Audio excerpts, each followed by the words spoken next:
Uh, Yes. Perfect. My name is Boris Brajkovic. I'm Election Director for Montgomery County Board of Elections. And I welcome you to this briefing few days before the presidential general elections for 2024. We have over 280 participants on the call. And let me start by saying thank you. Thank you all for stepping forward to serve as chiefs on the election day next Tuesday. Many of you have served during early voting, and you are fully aware that we had quite a turnout in those 8 days. First day of early voting, we realized that in one day we had as many ballots cast as we had for the 8 days of early voting in the primary. And then we beat that number next few days as well. So we went from 20,000 ballots cast in the primary during early voting to over 160,000 for this general election, 8-fold increase. Another thing that if some of you are not regular visitors to our website or the state website is that we have over 190,000 mail-in ballot requests. We are absolutely the highest, that's absolutely the highest number in the state.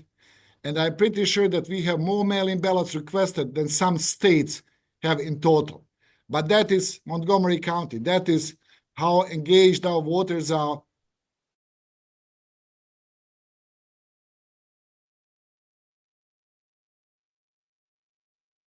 You got muted. We can't hear you. Yeah, Sorry, please unmute. Can you hear me now? Yes. Okay, Yes. sorry for that. Yes. So we all anticipate very high turnout for this election. We believe that roughly 300,000 ballots will be cast either during early voting or vote by mail, maybe a bit more. And the rest. You're muted again. Okay, I should be okay now. The remaining voters, I believe, or I at least hope, will come forward on Tuesday and visit one of the polling places that you will be in charge. I will just make few remarks today at the very opening, and I'll chime in as we go through the meeting. When it comes to the purpose of this briefing, is for us to provide you with any update that might have been introduced or required from us since the time you went through the chief judge's training. My colleagues that work in the operations section, recruitment or training, will be more than happy to share those information with you and answer the question. One thing that we would like to avoid today is answering polling place specific questions. Please bear with us. We have 232 polling places. I'm pretty sure that there are a few out there who would have some questions about schematics, position of this, position of that. Let's have that conversation on the other end, in a much smaller group. One thing that is on everyone's mind is the number of misinformation that are flying around in today's society, to put it that way. We did what we could, at least I believe, and Gilberto can answer maybe more, to make sure that our voters perceive us as a trusted source of election-related information. We try to be proactive. We try to put out everything that we could. We try to answer every possible question. Are there going to be any misinformation in the period from today till Tuesday? Please let us know if you hear anything. And please direct everyone to our website, to the state website, to our social media. This is where the information will be shared. This is where the answers will be provided. The next question that is on many people's minds, of course, is the security of our election. both the security of the election process, security of everyone who is part of this process during vote by mail, canvass, early voting, election day, post-election canvass, any part of the election process. It's in this county, due to our size, due to our number of polling places, it was always my understanding that we need a village to make things happen. We work with the MCPS to provide polling places, with the county agencies, with the county departments, with some private and religious communities. We also, that is just on the operational side. When it comes to any other aspect of the election, security included, it literally takes a village. So there is an effort of everyone who can be of support to support this process, to make sure that Montgomery County voters cast their ballots, that their ballots are counted, and that we can announce results in a manner as it's prescribed by the law. So that will be just from me, very short for the opening, and I will now pass it to my colleague Aisha from recruitment to share updates from her department.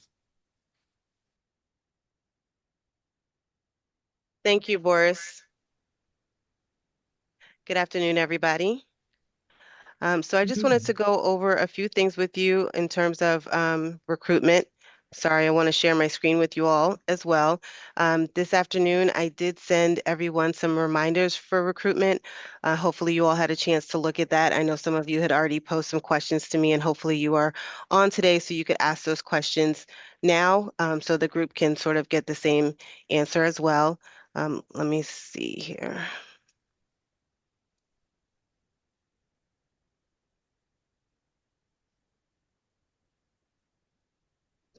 Okay.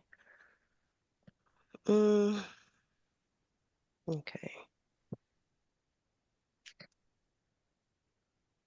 Why is it not moving? Hi, I don't mean to interrupt, but I'm texting with another chief who says that she's getting a message that it's reached capacity. Yeah, there's a bunch of people that can't get on. Yeah. Huge numbers of people can't get on. Okay. I think Hey, Jan some people are on here twice. There's an Alex guest. You have two links on here. I need you to get rid of one. it won't go.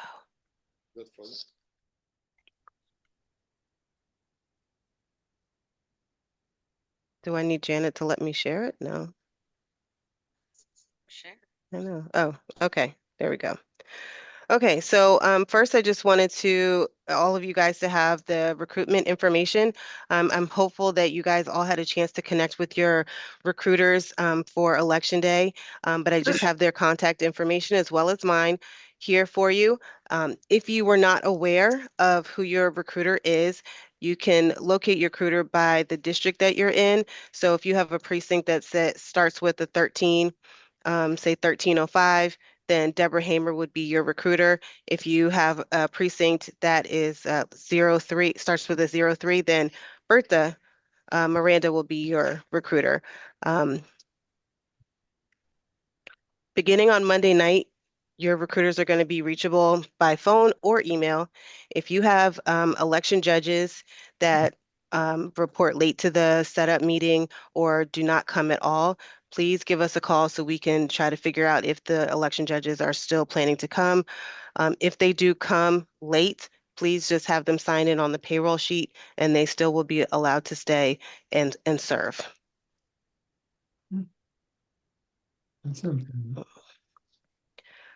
So on Tuesday, Election Day, everyone should arrive to the precinct at 6 a.m.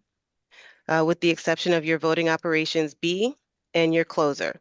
Your B will arrive at 2 p.m. and your closer is going to arrive at 6:30. There is an indicator on the payroll sheet that's going to show you exactly where it's marked if they're an afternoon person or a morning person, and that's how you'll know what time they're supposed to be there. So on election day, again, you'll want to contact your recruiter directly if you have election judges who do not report, election judges who are late greater than 30 minutes or so. Also, if you have someone who reports and says that I'm coming to serve and they're not on your payroll sheet, please give us a call. We do have several individuals who come to the polling places for one reason or another who say I'm assigned to work here and they're not actually election judges, but only our election judges are authorized to work in the polling place. And then if you had a judge who say signed up to work the morning shift and leave at 3, but you might want to have them stay a little bit longer, you can certainly do that. Just please give us a call so we can make a note of it internally here in our office, okay? So in the payroll packets, the information that you guys picked up today at the chief bag pickup, the envelope contains 3 payroll sheets. 2 of them were future vote, which I'm going to leave for Dr. Zelaya to speak on. One of them is an election judge payroll sheet, and that one you'll have, it's just one sheet, but you'll sign in on the setup meeting day as well as the election day. How do I make this go away? Okay, well, still not. Yeah, it's okay. So this is just a sample of the payroll sheet. Some of you are familiar with it. Others, this is a brand new to you. It's going to say payroll form here on the top. It'll also have your polling precinct. So if for some reason it does not match your polling precinct, please let us know so we can get you a new one. It will also have the names of the judges that are scheduled to report, their party, their positions. On Monday night, where it says initials here, you'll just have your judge's initial there. On Tuesday, you'll have them present a full signature on this line. The last column here that says adjusted hours, you only need to make a notation here if for some reason someone either leaves the polling place prior to the end of their shift, they arrive prior to their shift, or if they for some reason work odd hours that are not really approved hours, but if someone came in at 9 and left at 12, you would want to note that on the payroll sheet here. Something else I want you guys to look at is if you look behind the position code, you'll see that where it says VOPB, this is your indicator that it's an afternoon person. The P is your provisional. The A is your morning voting operations. The CLS is your closers. VOPDs are your drivers. And of course, you have your chiefs. The SPN is your designated Spanish speaker for the precinct. So you'll know what everyone's role is for the day. At the end of the day, we would ask you chiefs to sign here. This is certification of the day. You're of course going to sign in an initial where the other judges are, but you will also certify that everyone who came in and worked has actually worked this shift. So these are just a snapshot of the times that everyone is to report. Of course, this information is on our website, can be found under election judges and the position descriptions. And so you can just keep this as a reminder of what time everyone should be there. Again, if there's any changes to a shift, please note it. If you have a judge that is a no-show on election day, also note that where the signature line would be. That will let us know that they're not there. Excuse me, if we thought they were going to be there, you'll, excuse me again, let us know that they're not there. Any deviations to some positions that you guys might have to step in and ask some volunteers to complete. I know that every precinct now has 2 trained chief judges, which is amazing. Thank you guys. But we do have a few precincts that don't have second closers, which means that somebody would have to fill in to serve as that second closer. There's only a handful of precincts that don't have a second closer, but the second closer should be of a different party affiliation than the assigned closer. And we do offer an additional stipend for the person who volunteers to ride back with the original assigned closer.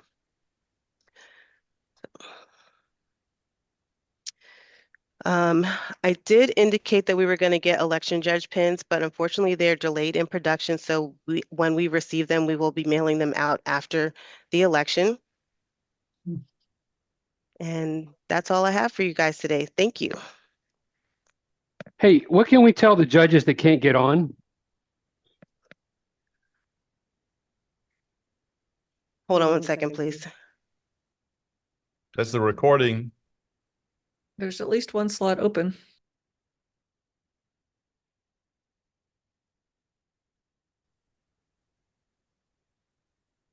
Okay. I have another question. If somebody does not show up for the setup and they show up on election day, can they work?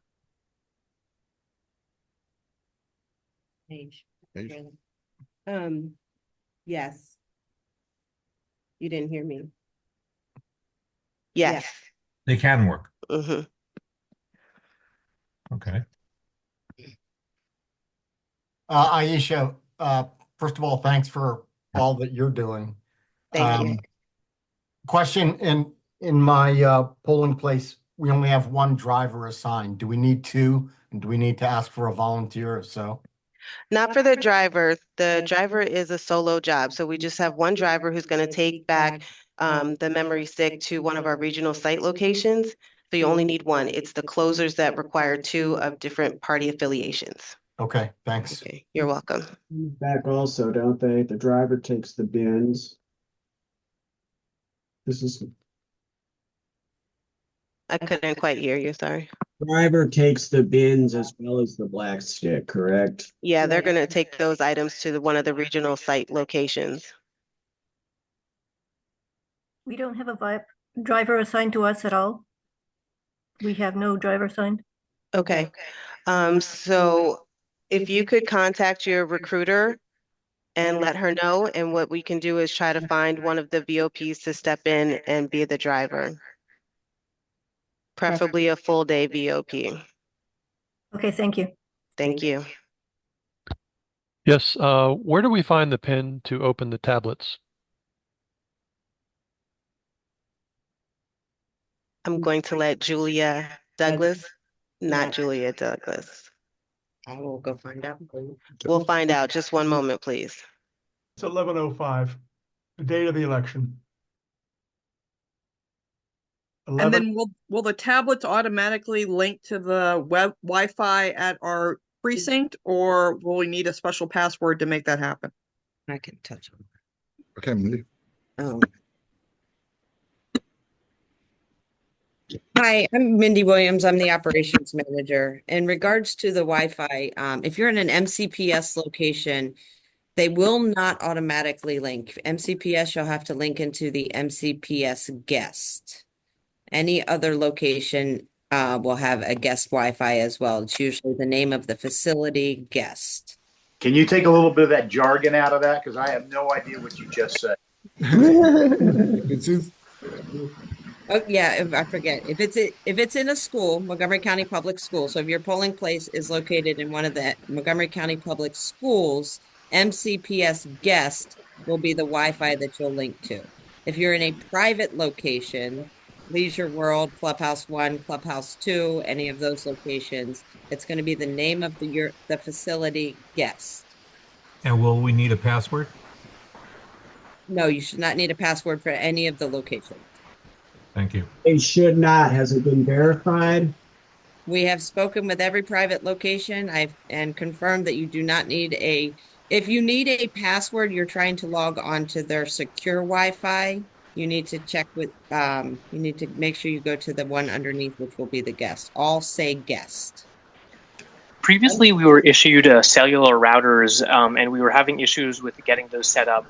For this election, will we be issued those, and what should we do if we're still having those same issues? So we'll touch on those in just a second. Any location that received a Well, I might as well go through them now. Any location that received a Wi-Fi extender in the primary location will now have a dedicated MiFi sent. If you picked up your items today and did not have a MiFi, please send me an email. Or you can give me a call, 240-777-8585. And then we will confirm and send an alternative. You can send it. No. So the number of locations that would require a MiFi service is limited. So not all of you should have MiFi in your bag. Well, let's be clear. I kept them out of the bag. It was part of when you signed for your tablet, you would have received your tablet as well as your MiFi device. And you would have had to sign for it today during judge's pickup. There are 7 identified locations that received a MiFi. If you get on site and you are unable to connect unable to call out via your cell phone, give us a call at the call center. Most of you will just have to go through Wi-Fi calling via the MCPS guest. Only locations that will have that issue are going to be MCPS locations. We'll walk you through how to turn on Wi-Fi calling on your phone. And if that doesn't work, then we'll deploy something different. And the rest of us are to use either the tablet or our cell phone for the communication, or our own cell phone for communication. That is correct. All chiefs are required to use cell phones for communication with BOE on election day. Facility. At our training, we were told that the use of the tablet was optional. Is that still correct? It's not optional, ma'am. For me? It's not optional. It's not optional. Okay, so is that what we use to connect to you when we let you know things that happen? There's no information about using the tablet other than whatever's on the tablet. Okay, let's let Mindy go through the operation side. When we get to Julia Douglas, she will walk you through about tablets one more time. Okay. Okay, really quickly, we'll just touch on facility access. All facilities will be available starting at 6 a.m. on election day. Let's start with Monday night. 6:30 p.m. on Monday night for your election worker meeting. If you have issues accessing the facility, call us on the help desk. We have somebody from MCPS with a direct contact to the scheduled on-site building service person that will reach out to get you into the facility. Same thing with election day. Any facility that identified ADA parking issues in the primary election, you will have ADA parking tents similar to your no electioneering signs within your black carts. Also within your chief binder, there is an aerial of your location with the ADA parking location, the location that the ADA tent sign should be placed on the facility. There is one, before I forget about this, in terms of phones, there's one location I do not believe that picked their bags up today, Baker Middle School. If you have not picked up your chief bag, I need you to touch base with me regarding phone access on election day. You have a specialized phone that will be deployed to your location. So if the chief for Baker Middle School is on here, please call me after this. And then that's all I have in terms of facilities. I've got a problem. During the training, we were shown the tablets. The instructors had trouble figuring out how to turn the tablets on. And then we played around with the tablet for a couple of minutes and then put them away. We were told we'd get instructions later on what the tablets were to be used for and how to use them. I have received no such instructions whatsoever. True. I agree. I agree. In the box with the where we were tablets. told clearly that we didn't need to use the tablets. So when I took training, we did get instruction, and we were informed of how to use them. So it might have been some trainings later on maybe got that instruction, some earlier trainings didn't. And for myself, I received about 5 minutes to look at a tablet. I was able to see there's a bunch of PDFs. That's all I ever saw. Payroll Okay. sheet, the payroll packet has some information on the I subject. second that. I had an early training session. There was 5 minutes. And it was also, and in this call, Boris, I have a confusion here because you said the cell phones are to be used for we used to get prompts on our personal cell phone. And training said we could still utilize cell phones for that purpose. And I think you said that a little earlier. So then at the same time, you're saying tablet use is required. So I'm confused on that as well. Okay. Sure here because I think they're still trying to get through the training. Let them get through the training before we ask all these questions. Okay. Can we just give a chance to Julia to answer these questions because she was overseeing all the training? Julia, you ready? Okay.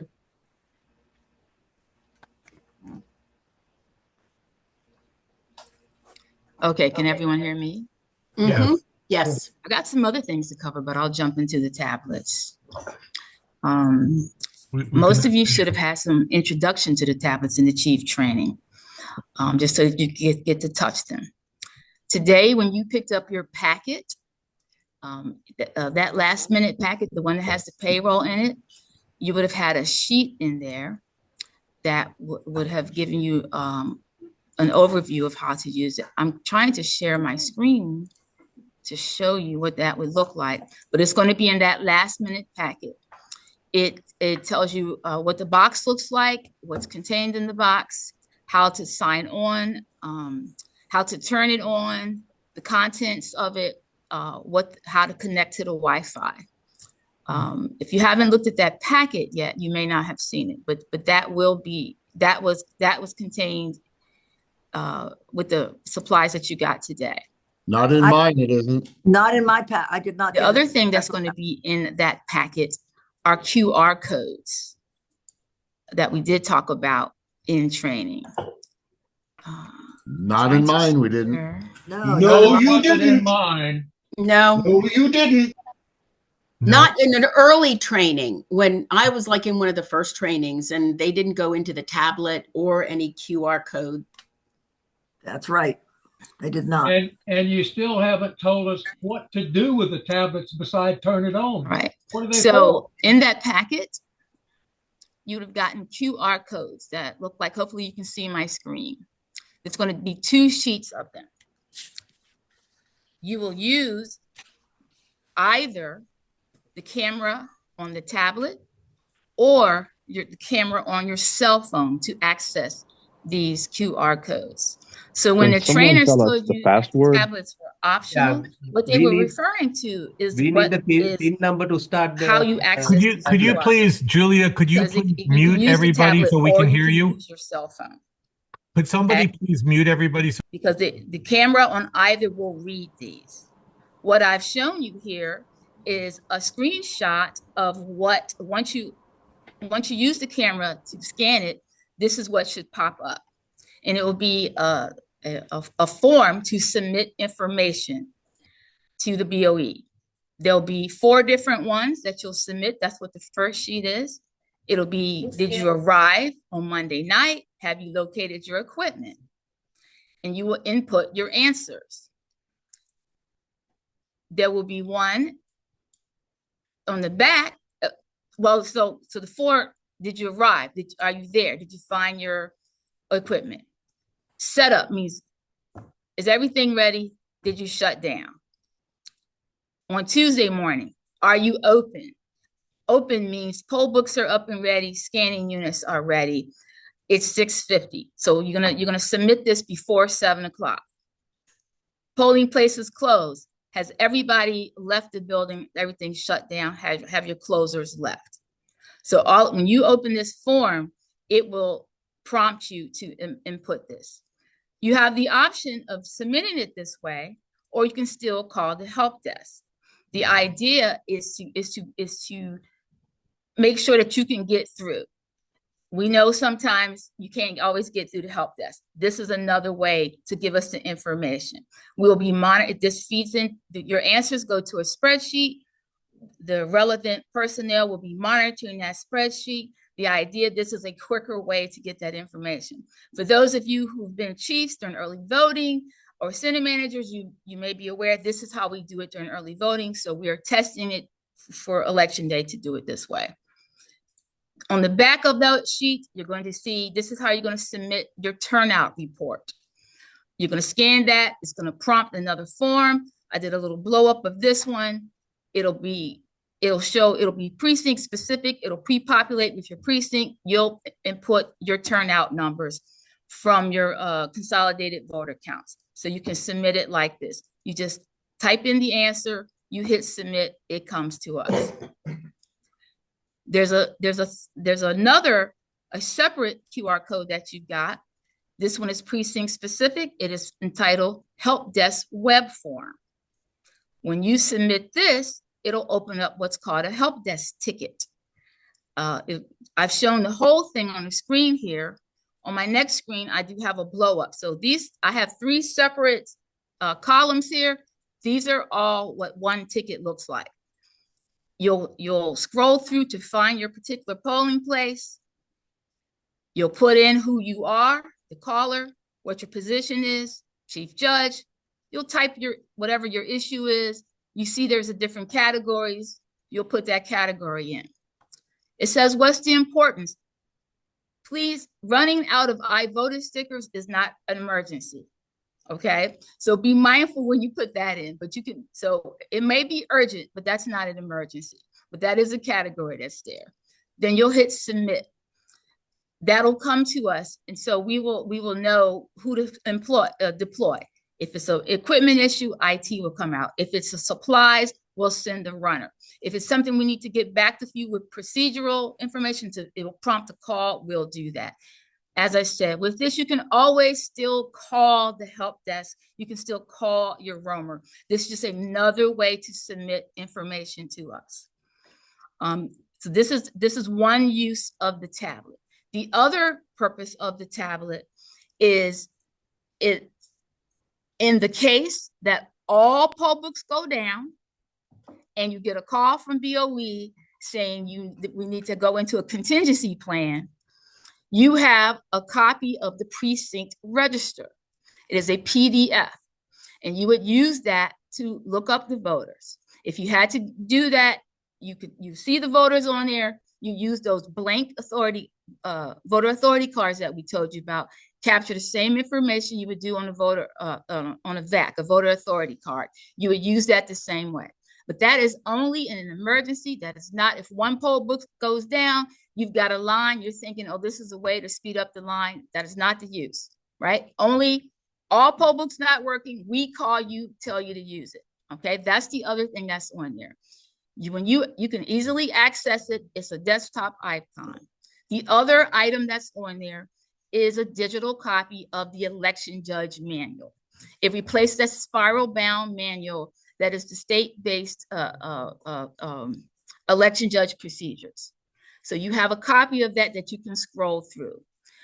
I'm going to remind you, as we said in class, that is not going to be the most updated version of your procedures. What you always want to use are the job guides, the step-by-step procedures that are in your chief binder.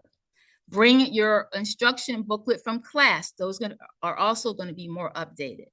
But the copy is there on that tablet for you to use. There's valuable information. The big thing that's on there is a copy in the back, Appendix 2, I believe, is your troubleshooting guide. So you can use that. But that is those 3 things: precinct register, election judge manual, the camera that is also on that. These are the ways that you can use that. What it's not designed to be, it's not designed to communicate. You're not using email. You're not sending messages back and forth. So that is what, when you heard in class to use it, we're not using that. So hopefully that will clear up some confusion. Hope you should have that instructions in your last minute packet. If not, we can email that out to you. So question, thank you. question for you. Question, clues, excuse me. On the instructions for the tablets, it says sign on 4-digit PIN. Where's the 4-digit PIN? So the 4-digit PIN, I don't believe got sent out separately, but it is, as someone said, it is the election date, 11/05. So that's not secret information.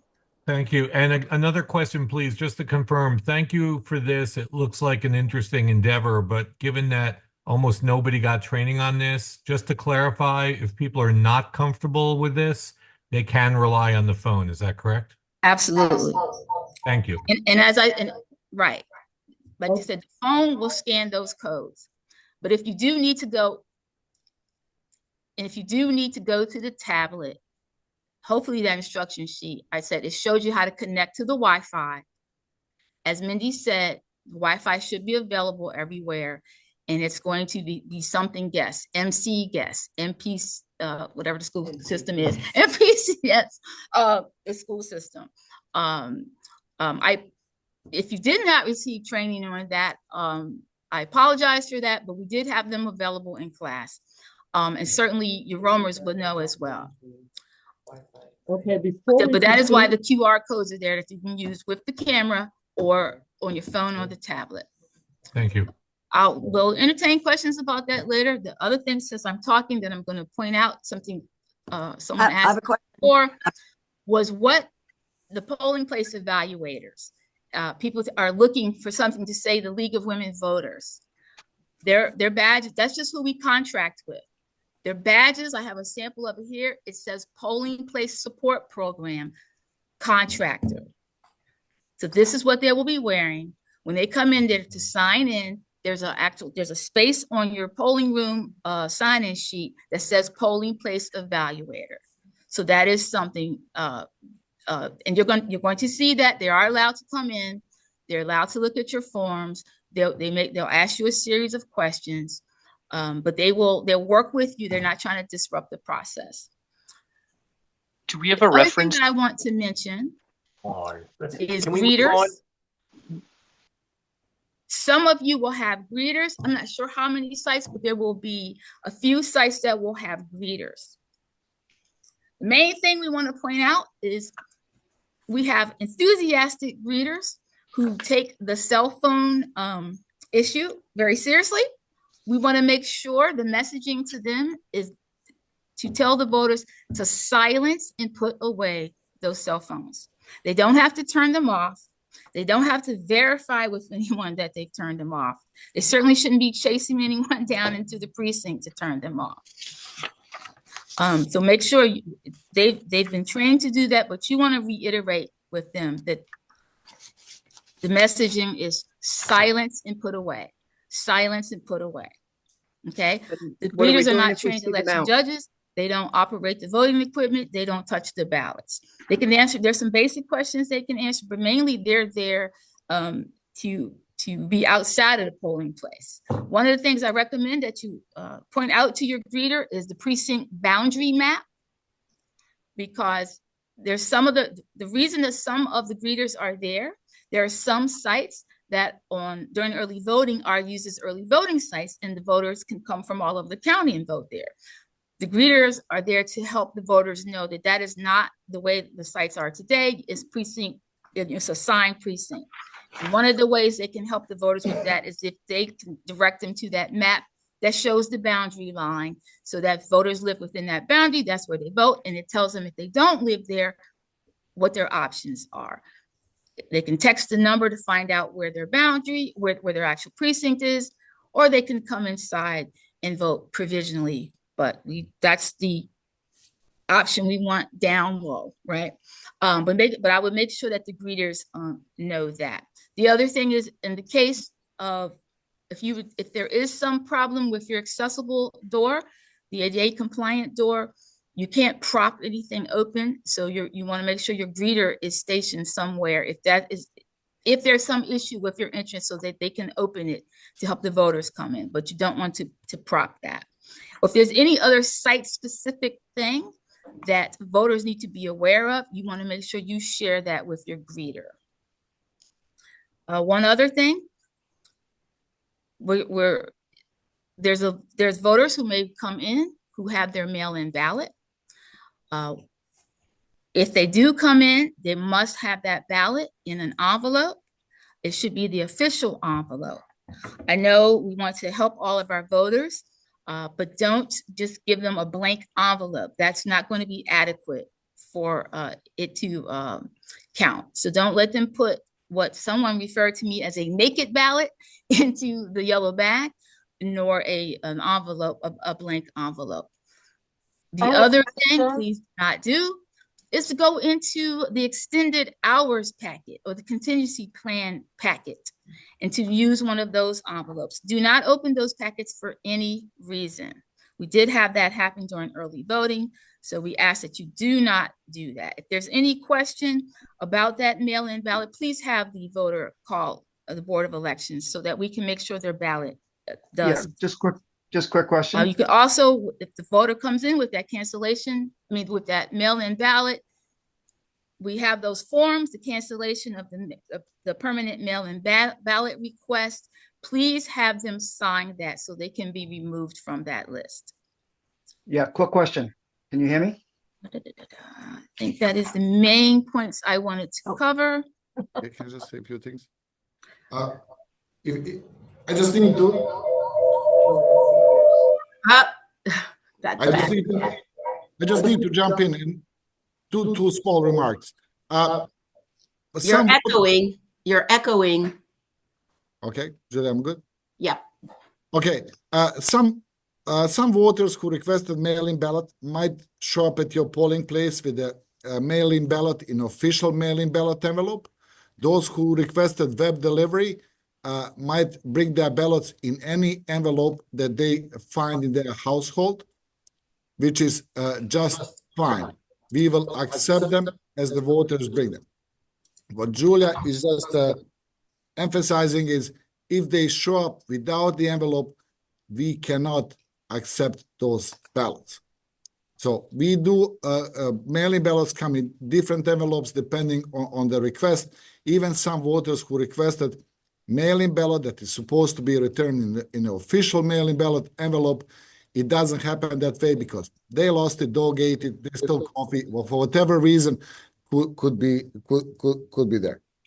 So they actually have to have it in an envelope, and as long as it's in an envelope, we can accept it by hand and put it into our yellow bag that.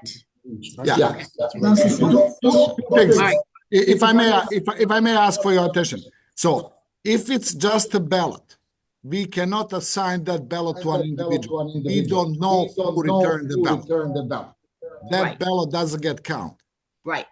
Ballot has to be in the envelope. Envelope has to contain the name, the signed oath, and the date.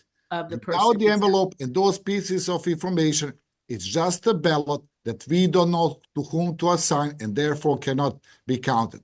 The second thing is, if we could just, if you have a question, please raise your hand. We have a couple of chief judges who raise their hands, and we have some that we are just engaging in a conversation back and forth.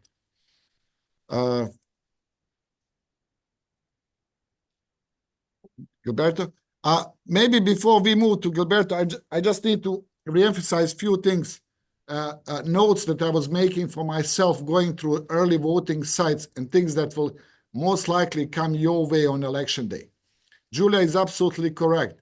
When we advise our voters, please silence your phone and put it away. Silence and put it away. Some voters do it automatically the moment they enter the polling place. It's a habit. Some voters need to be reminded. Some voters will object. But our position is that cell phones need to be silenced and put away as the voters enter the polling place. The second thing is something that we observed during early voting, and I need to bring it to your attention. We have friends, families, partners coming together to the polling place. It's okay, 2, 3, 5 people staying in line together. However, when they get to the check-in table, one person at the one poll book at one time. We don't want groups around one individual poll book. Please, one voter at one poll book at one time. The same goes for the voting booths. One voter in the voting booth at one time, unless it's someone who is providing assistance. Okay? When it comes to... Boris, Yes. before we go on, I heard instructions that the ballot must be an official envelope. And then you said, but you will accept a plain envelope. But what has to go on that plain envelope beside the signature? Come on. So, let me put it this way. The plain envelope is used by the voters who requested web delivery ballot. When it comes to you receiving that ballot at the polling place, the part of the process that you are responsible for is to deposit that ballot in the yellow bag. Once we receive that ballot in the office, it's on us to research the voter in the system, issue the label, scan the barcode that comes with the label, and accept ballot in the system. Again, there is nothing for you to do there to research the ballot envelope itself. That part is on us. Only staff in the office can do that part. I That- think he's that's not my asking what question. information needs to be on the plain envelope before we put it in the yellow bag.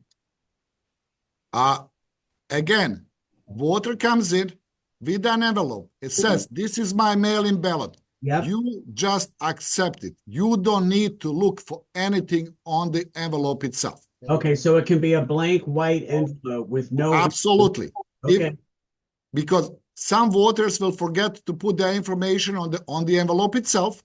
In those instances, those envelopes will go to the Board of Canvassers to open it, assuming that information is in the envelope itself. Again, that is part for the staff and the board to decide. Your job at the polling place is to accept those envelopes, put them in the yellow bag, and we will take care of it on the back end. There is an envelope for spoiled absentee ballots. If someone comes in and says, I spoiled my absentee ballot, what do we give them? Nothing. Because if someone needs a replacement ballot for vote by mail ballot, they need to contact the office. Don't they get to vote provisionally? They can vote provisionally. They can vote provisionally if they want to vote in person, but they cannot get a new ballot from the polling place to return it as a vote by mail. Okay, thank you.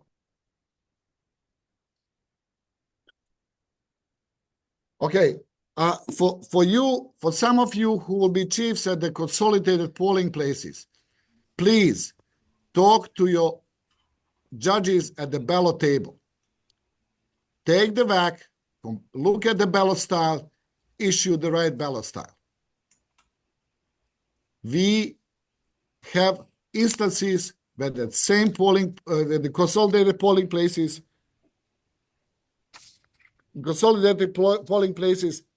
ballot styles do not match the VACs. It doesn't affect the total results because the contests are the same on the ballots, but you know that in Maryland, we have a precinct level reporting and impacts that level of reporting itself.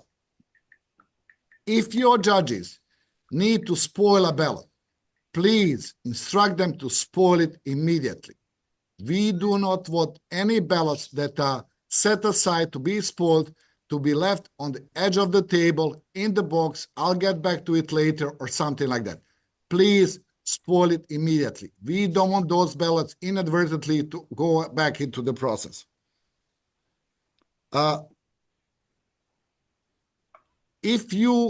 When you remove a temper tape for any piece of the equipment, for whatever reason, any part of the process, please follow the instructions. If the instructions require the temper tape be reapplied, please do it. Record the numbers, see that part of the process. Watching this meeting, I can't find where you raise your hand when you want to say something. Okay. There are a ton of hands raised. He's just going through his list. I'm just going through this. We will get to your question. I need just. No, there. Usually I see a little hand. Ma'am. Sheila, you're not muted. No, it says more, but there's nothing about Raising your hand. Okay. The one trying to raise It's your in hand React. can hear Closed you. captions, that's it. I'm sorry. We try to have it like And this. then there's I think we will just reactions. mute everyone for a moment so we can go through the list and we Oh, will raise go hand. Here hand it by is. hand. Sorry. We Okay. have multiple conversations going on at the same time. Mute everyone. Okay. On the provisional table, please remind your provisional judges, once voter completes the application, take a look if there is a signature on the application itself. That's the part of the job that we can perform. When we receive the application, just take a look if the voter signed the application itself. We would like every vote to count, and not counting a vote because there's a missing signature on the provisional application is something that we can work with the voters to fix on the spot. Right. Again, on your check-in table, I know that in May we had primary election. We used to ask our voters their party affiliation. We don't ask them that in general election. Please do not ask voters their party affiliation when they're being checked in. And one of the last things, go multiple times, very frequently, sweep your booths, sweep your privacy sleeves. Many voters come with the party materials. They leave them around. We would like all the party materials, preferably, to be removed by the voters themselves once they leave. However, it doesn't happen often. Please walk through your booths, double check your privacy sleeve before you exit and add a ballot in that privacy sleeve.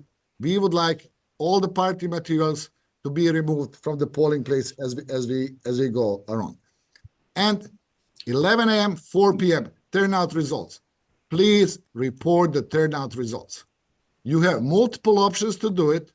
Utilize the option that you are most comfortable with, but we need those results at 4 p.m. Yep. Okay. Can I ask a question about just to take you back to the polling, since I was doing the polling books, the driver's license situation. I had so many people actually spend so much time explaining how they couldn't understand why we weren't allowed to accept their driver's license as we were trying to tell them to spell out something. And we asked them to write it down, and they couldn't understand why they had to write it down when it was right there on their license. And basically we're shoving it into our face. So can you just address that whole situation with? I can give you a very simple answer, which is in state of Maryland, we are non-ID state, meaning ID is not required. So all that you are doing as a check-in judge or your check-in judge that will be doing, they are literally implementing the legal requirement as set forth in state of Maryland. Yes. So, and we did different laws we don't implement in state of Maryland. We implement our laws. Right. And we did tell them that it was a state mandated thing, that it was not an ID state, and we were not allowed to take them. And we got through it somehow. I just wondered if there's something easier about the whole situation, because they really, a lot of them were like, just made that a big deal. I fully understand. But from the public servants, we are judged how well we implement the law. Right. And this is the legal requirement. Could I please suggest there are a lot of people that have been very patient with their hands up, while others are just like jumping in. Okay. Could we have some kind of process here so the people who have been Oh, patient I have my hand up. Yeah, I have my hand up. That's gonna mute everybody. Maybe you can call the Just a second. time. Will you take them on one by one? Maybe we could take them one by one. Yeah. Okay. Just give us a second. We will start by muting everyone, and then we will start answering questions by raised hands that I see 15 at this point.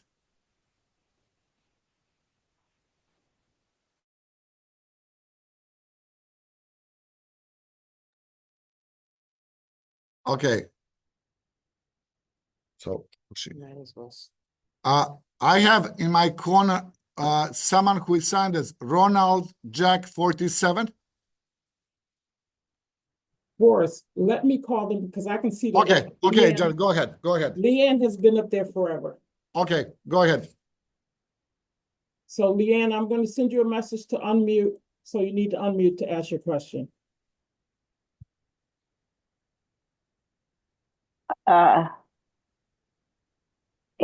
Okay.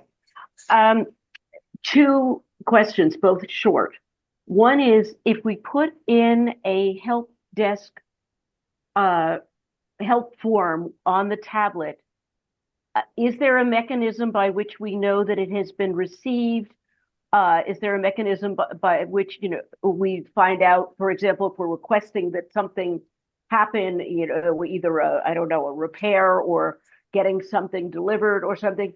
Is there a way that we will find out and that it is being responded to, and will that be via the tablet? That's Okay. one.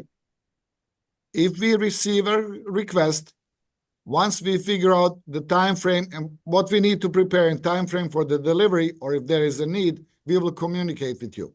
How? You have a phone on you, ma'am, right? Yeah, okay, that's the question, by phone or by tablet? It's by phone. We'll reach you by phone, for sure. Okay.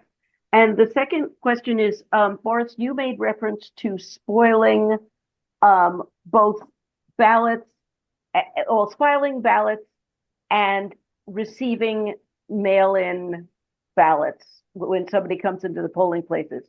My understanding was that in both of those cases, it is the voter, him or herself, who, for example, puts the mail-in ballot in the yellow bag and alternatively spoils their own ballot.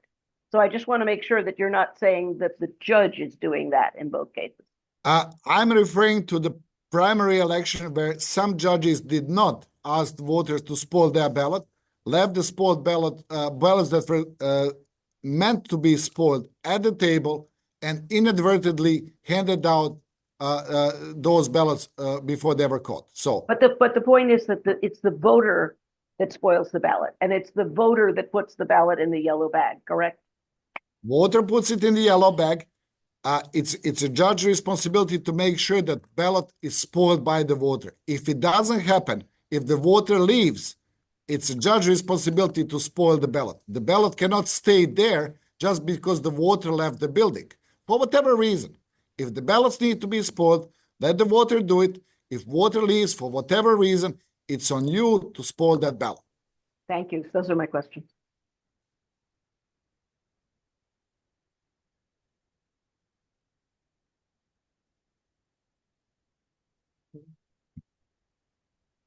Janet, who's next? I think I'm next, I'm Nancy. Thank you for the tablet PIN number. I do not believe that it is anywhere in the material that we've been given. Maybe it is. I haven't really checked. It's 1105, correct? Correct. You might want to send that out to all the people waiting because I'm not sure it's in the system.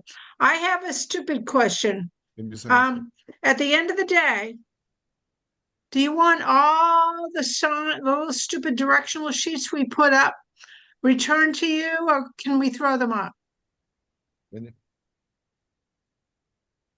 Any signs that are still in usable order, please return them to us. There is a cost to reprint these every election. So whatever we can salvage, we would. $1 budget. Okay, fine. Yes. Anything that's usable, you want back, and Yes, anything ma'am. that's not, we can throw out. The stuff in the blue bag, we'll get back to you. And this CR code is what we use for the 11 and 4 p.m. reports to you. I don't remember having to do that in the past, but you want that information at 11 and 4 as well, correct? We always wanted 11 and 4. But it was never done via. It was never done by QR code before, but it was always a requirement. Yay, we're getting so much smarter. Thank you very much. You're welcome.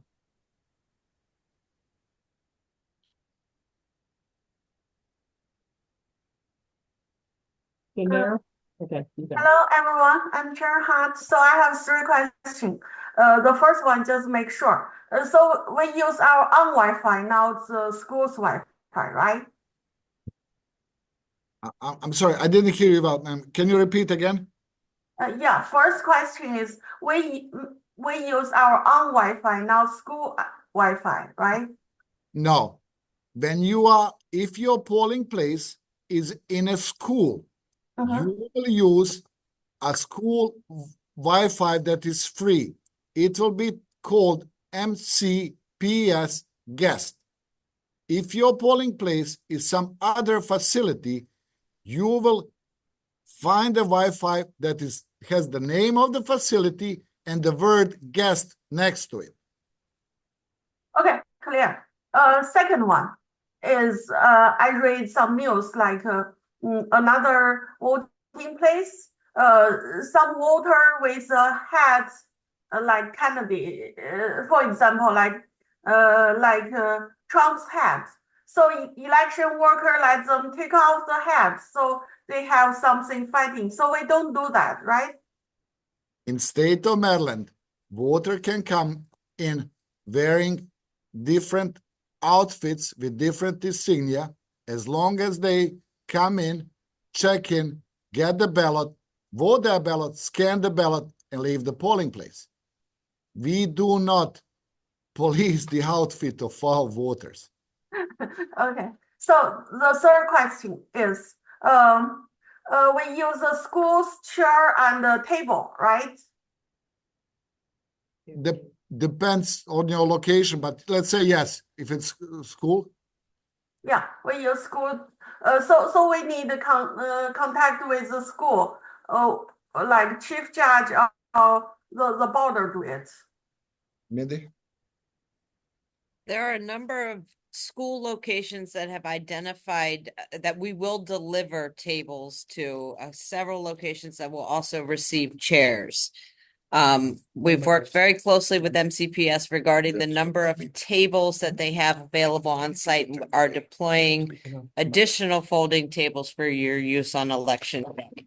In the event that you do not have enough tables, please work with the on-site building service staff, and if they are unable to come up with additional tables, please call the help desk. Okay, thank you. That's all my question. Thank you. Couldn't they have reached out to first? A quick question. You had mentioned that our rosters would have Spanish-speaking individuals. If we do not have one, should we contact our recruiter? If you do not have a signed Spanish speaker, please contact the recruiter. Plus, there's a language line. There's an assistant available. Dr. Gilberto Zelay will cover that part in his presentation that we kind of pushed towards the end, but he's good with that.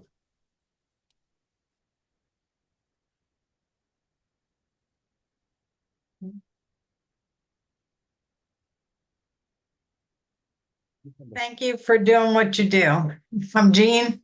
I have 4 questions, actually. The first one, I assumed I could pick my bag up tomorrow because a time was given for that. I didn't pick the bag up my supplies up today. Is it true that I can get it tomorrow? Okay, you can good. come in tomorrow. What time will it be? 10 a.m. 10 to noon. Okay, that's what I thought. The second question is my precinct boundary map available on the Board of Education site under the EJ connection? No, Precinct. it's not. It's the precinct boundary. The big ones you had Mindy printed, that's not available on the website. Okay, so it should be in my bag? Yes. Okay, thank you. And I had a question. Boris, you said when somebody brings in just a plain ballot, not in an envelope, is there option that they can put it in an envelope and bring it in or vote provisionally? So anyone who is mail-in ballot voter can bring a ballot in an envelope and deposit it in the yellow bag. They can also leave that ballot at home, show it your polling place, and vote provisional. Or they can have it in their hand and still come to you and say, I have it, I don't want to return it, I want to vote provisional. We will accommodate. Okay. Okay. Jean, can you share your precinct number really quick? Your My precinct is 0918. Thank you. This question has already been answered. I can do the turnout reports at 11 and 4 via the tablet. That's correct. Okay. Touch on precinct maps really quickly. Just really quickly in regards to the precinct maps, with your chief supplies that you picked up today or will be picking up tomorrow, you will have a large map in a cardboard tube that will be hung outside. Also included in your blue sign bag are two smaller 11 by 17 laminated maps that can be hung inside once you get into the location. So typically outside of the polling room or directly inside of the school or facility. So you'll have 3 of the precinct maps available that should be hung. Mindy, I'm sorry to interject, but is the larger map supposed to be in a tube? Because I at least did not receive anything. I saw a tube put into somebody else's car. I did not get a tube. So if that's the only way I just assumed it must have been in the bag or something. If not, then what's the precinct? 0715. Okay, we will double check. Just please, the big maps need to be placed, as Mindy said, somewhere outside, preferably on the door or whatever, so voters can see the precinct boundary before they enter. The smaller maps should be placed in the corridors that voters can see before they enter the polling place. The whole idea is for the voters to learn as early as possible if they are at the right polling place to avoid voting provisional out of the polling place, out of the precinct provision.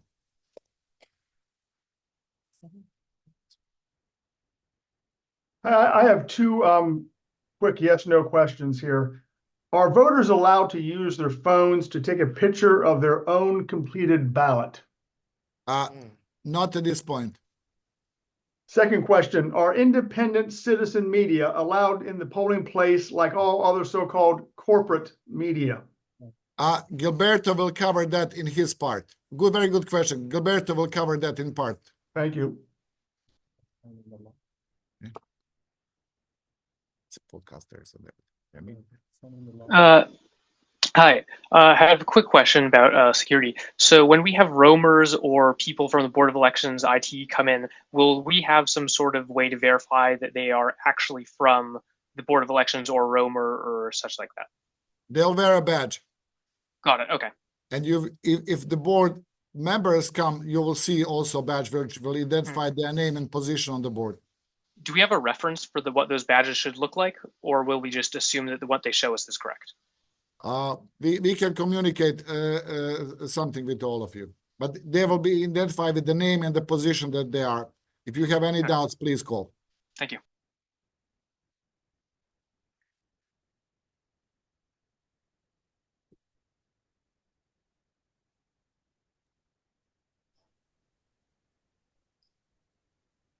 Hello, is it my turn? Yes. Thank you so much. I have one question and one clarification. The clarification I'll do first. I was under the understanding that that if the voter has the ballot in a plain envelope, that on the outside of that plain envelope they should print their name, sign their name, and date it. Is that correct? And then they can put it into the yellow mail-in bag?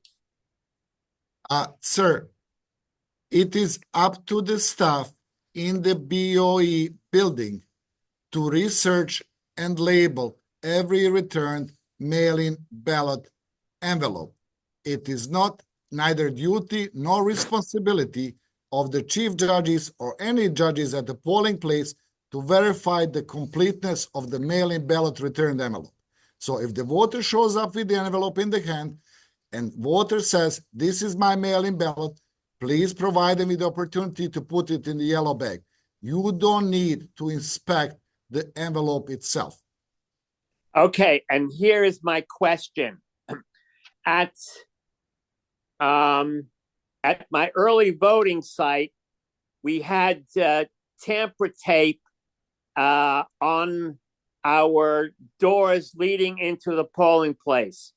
Do we have to do that for the election day Tuesday? So election day is 1 day. Early voting is 8 days.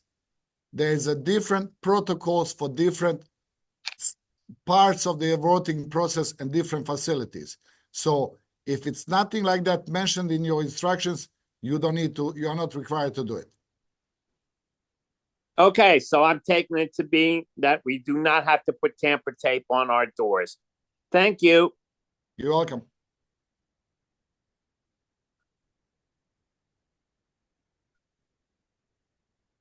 Can you tell me, do voters at the SDR table, are they able to use their personal cell phones to produce evidence of residence? Like Yes. a utility bill? Thank you. Yes.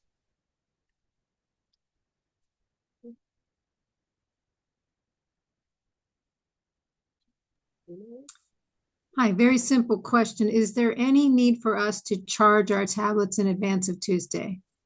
I would advise everyone to on Monday afternoon, turn it on, see the status of your battery. Please charge it for the Monday night because you will need it if you decide to use it for scanning the QR codes.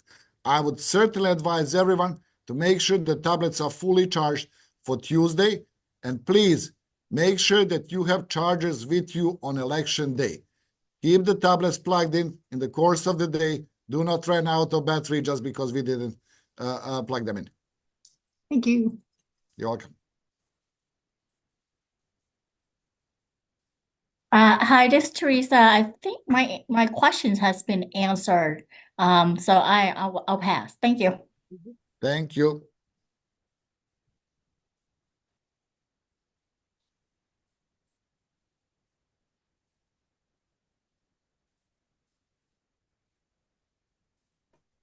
Sheila. Sheila.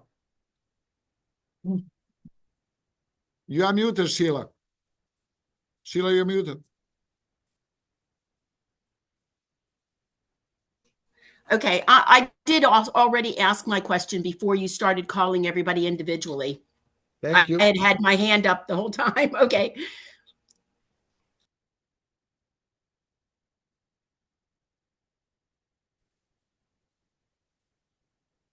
A couple of questions. What is the policy? I didn't see this in the handbook for eating for us to eat or other people to eat. At the polling place? And the polling place. Please take your lunch out of the polling place. You should have a room assigned for lunch. But sometimes I noticed people were snacking. And I would advise chiefs to remind election judges that are part of your team that they should take it out for snacking. I understand it's a long day. I would really prefer not to find any chips in ballot marking devices or scanners that not accept that ballots, okay? Next question. Sorry, I have two more. I heard at early voting, people saying, can you give me the first 5 letters of your last name? Somebody else told me to ask for the last name. What's the policy? Okay, I'll take this back to Julia just to go again one more time over what the checking table judges will ask everyone. May I just advise, when you sit down with your judges, each poll book has a note how we offer voters options how they can vote. Can we please be sure that we are not improvising on the language of that note? It's really, really important knowing that note is result of the court case for us to read it as it's written. Julia, I want to talk about checking in.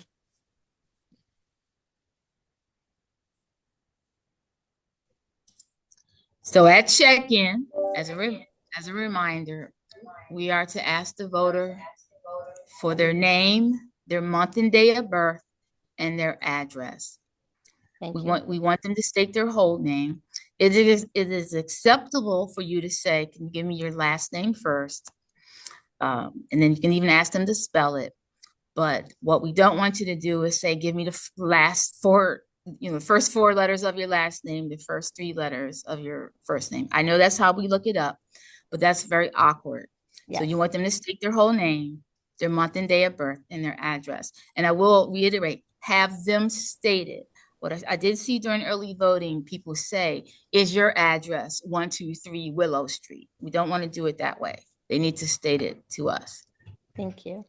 The last quick question is at early voting, one of the chiefs said, don't start closing up at all until the last voter has left, which, could be, it was another 10 minutes or something. Is that a policy, or can we start closing up not directly in front of that voter, but, in other stations?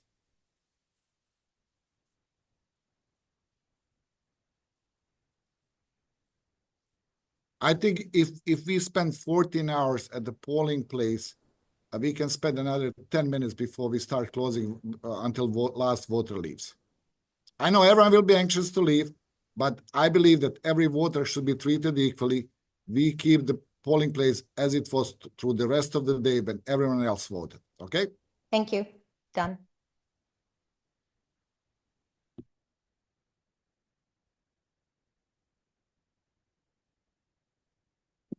Yes, hello?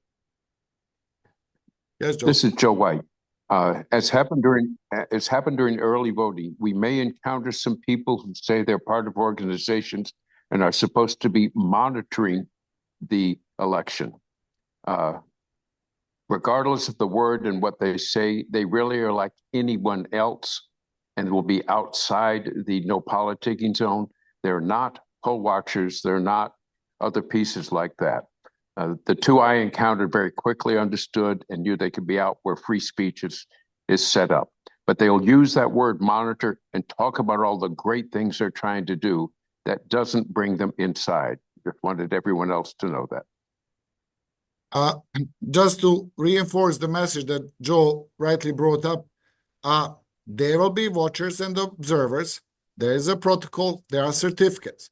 There are people who will, just like Joe said, be there to assist process or security or whatever.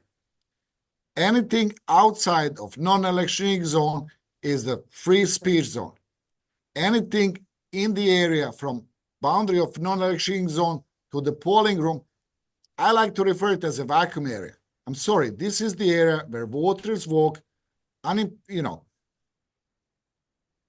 with anyone approaching them about anything. This is the space they use before they enter the polling place, before they cast their ballot. So please let us know if you encounter any issues with that.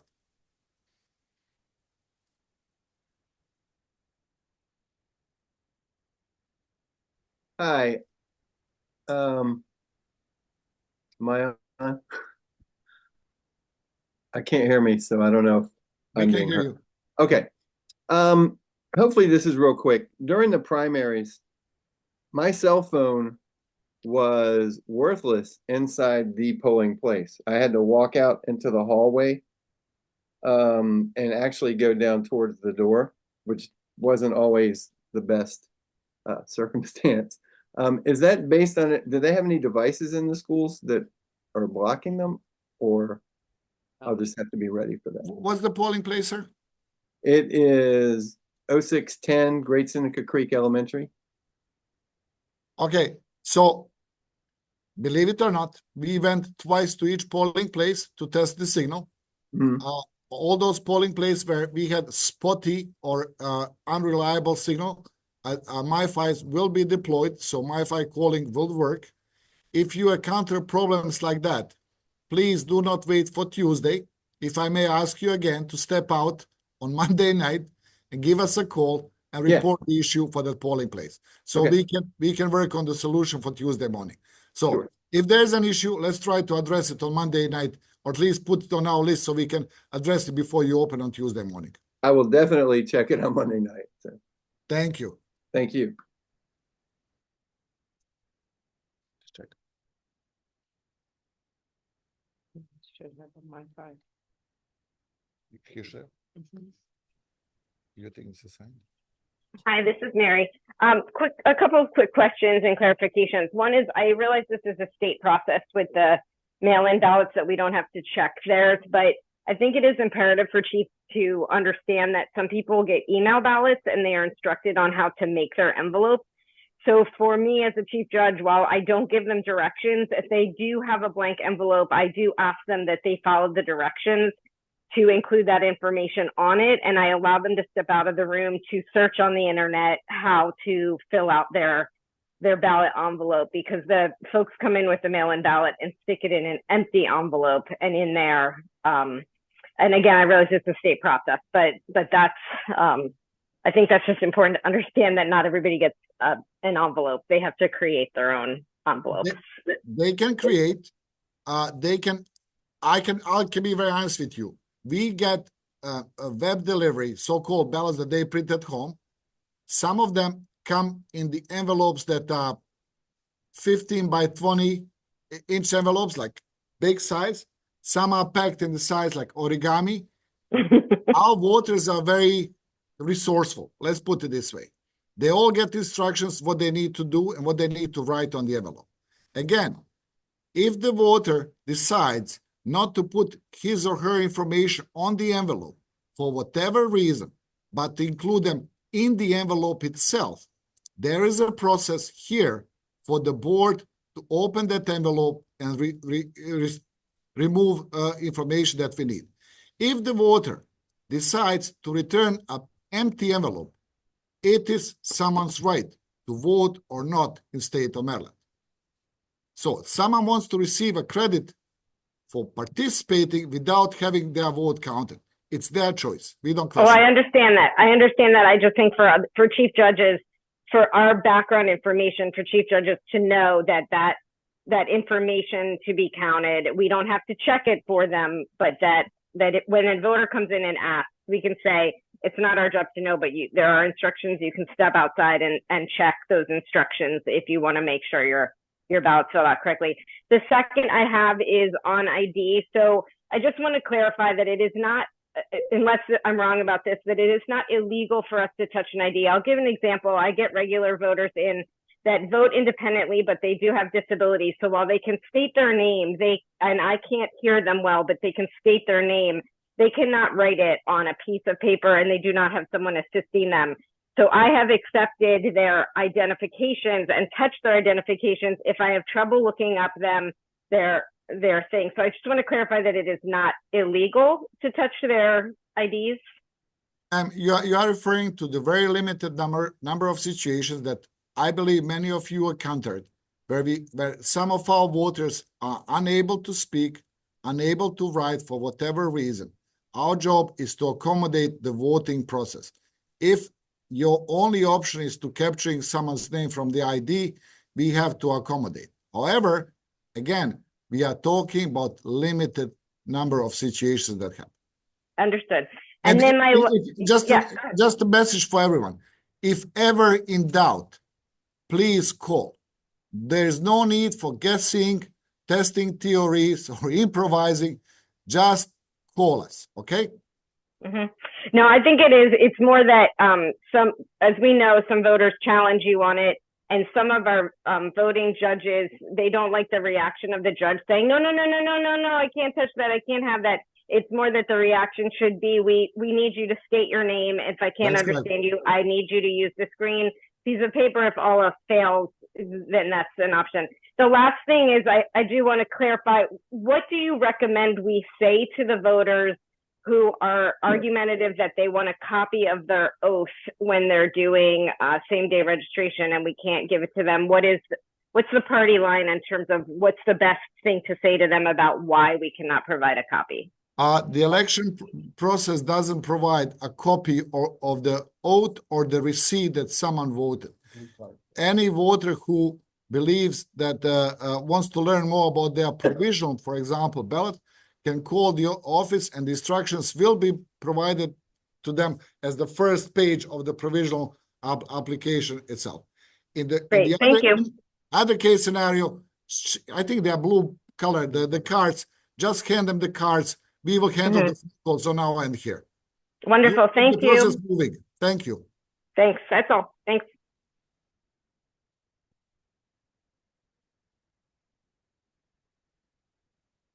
A quick question. We received one of those MiFi things in our packet.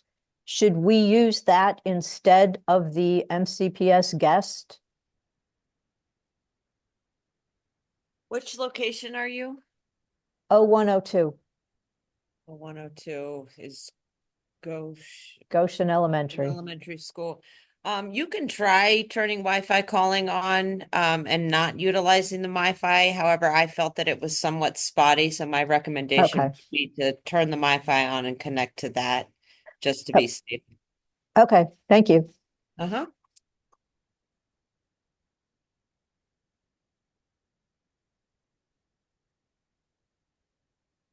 Yes, hello.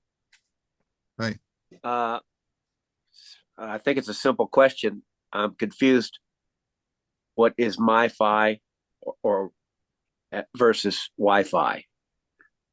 One is provided by the facility. The other one is portable, provided by us. So Wi-Fi is like when you go to the airport, you will have a Wi-Fi because it's provided by the airport. If you go somewhere where as Mindy would say, the signal is spotty, you can get through your wireless provider, so-called MiFi. It literally provides you a wireless connection wherever you are. I see. Okay, that was it. Thank you. You're welcome.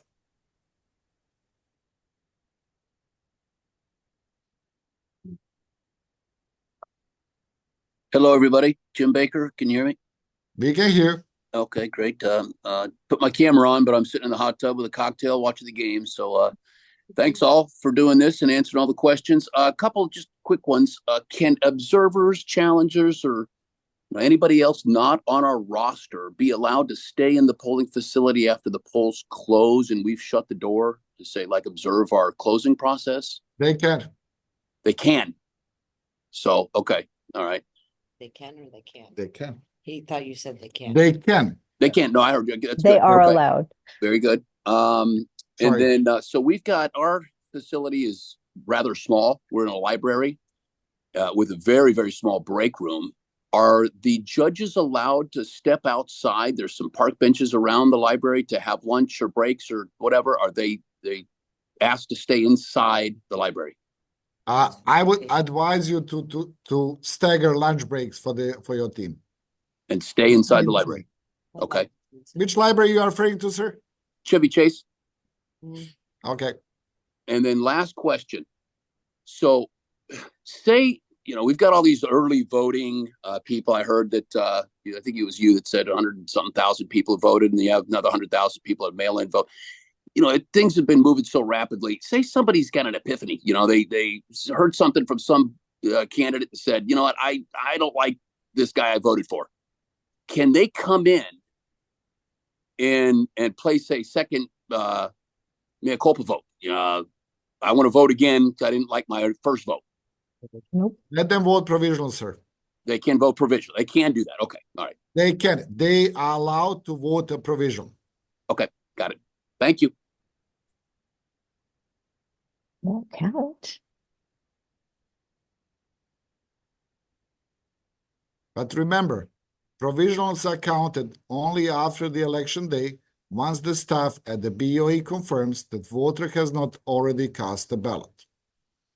So I would advise you do not necessarily interpret what will happen to someone's provisional ballot, because you will not have data that is available to us on our end, including when the mail-in ballot was requested, when it was returned, what is the day that was signed on, if the voter voted during early voting, etc.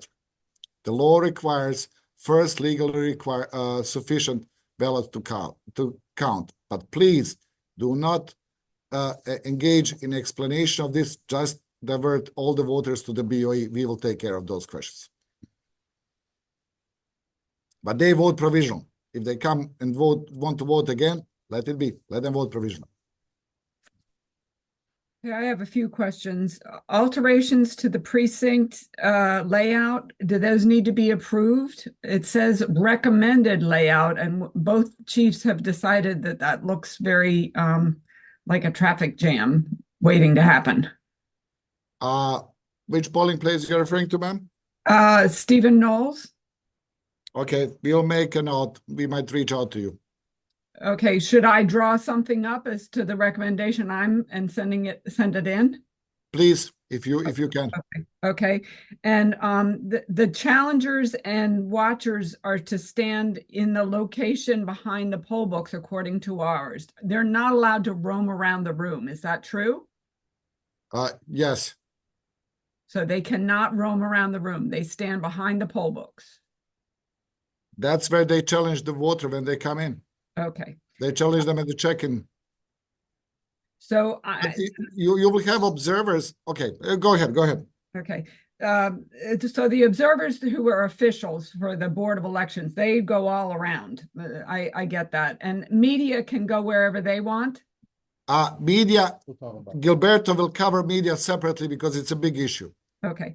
Big topic. Then it's better to, based on all the questions that have been asked, to me, it seems like it's better if the voter is concerned about whether their envelope works, they can vote provisionally and not have to worry anymore. They just vote provisionally. You're talking about mail-in voters? The mail-ins, and they don't know if their envelope is satisfactory, and I can't tell them whether it is or not. Again, we give option to our voters. They can return the mail-in ballot envelope. They can leave it at home, and they can vote provisional. So we will not interfere in their choice. Okay. And then is there any chance that an out-of-state voter can, I've been told people from Mars can vote provisionally. So in state of Maryland, we do not turn anyone away. Right. We give them an option to complete a ballot and vote provisional. Again, there's a difference between I voted the ballot provisionally versus my provisional ballot counted. Okay, so there's a good chance it won't count. I cannot tell you, ma'am, that it's part of the research case by case state. Okay. Are there changes to the process that are not reflected in the job guides? My training said that if the VOPs or whomever follow the job guide, they cannot be wrong. Yes, that's follow the job guides. Okay. Follow the job guides. Again, if you in doubt, if you have a question, do not guess. No need to improvise or test theories. Please call us. Okay, perfect. Extra hours for future vote, do they get the SSL hours if they work extra hours? Gilberto will be very happy to cover that topic as well. He'll be next talk. Okay. When I was in early voting, there was very different decisions about how the ballot activation card got inserted into the BMD, but what we found is that guiding the voter by holding the ballot activation card and letting them take it from us and put it in worked really well. They didn't flip it all around. Is that a problem? We provide a voter with the option to do it themselves or to assist them. It's, again, voter's choice. Voter's choice. Okay. Then I had a note to myself, extended hours provisional ballot cutoff. And I don't even know what I meant by that. But if there's extended hours, is there a provisional ballot cutoff or something? It was in the notes and I wrote myself a note to ask a question, but I didn't make it complete enough. Okay. If we go into extended hours, as per court order, those ballots cast will have to go in the separate process. But again, I don't remember last time it happened. If we are getting to the extended hours, there will be plenty of communication coming from the BOE, every chief in the county. Beautiful. And then just a little tip for the person who had trouble with the driver's license. I just tell them I can't read it. And that seemed to work for them. So I will again, if I may reiterate, we have some voters who are unable to articulate their name or in the same time unable to write it down. We have to provide an option to accommodate their right to vote in this election. Right. And for those, I could definitely have somebody help me with it, but that's just tip. Thank you so much. Sorry for all the questions. Thanks for answering them all. Can we, I know there are plenty of questions. Can we just give Gilberto a chance? Because I think part of his presentation might answer some of your questions. Gilberto.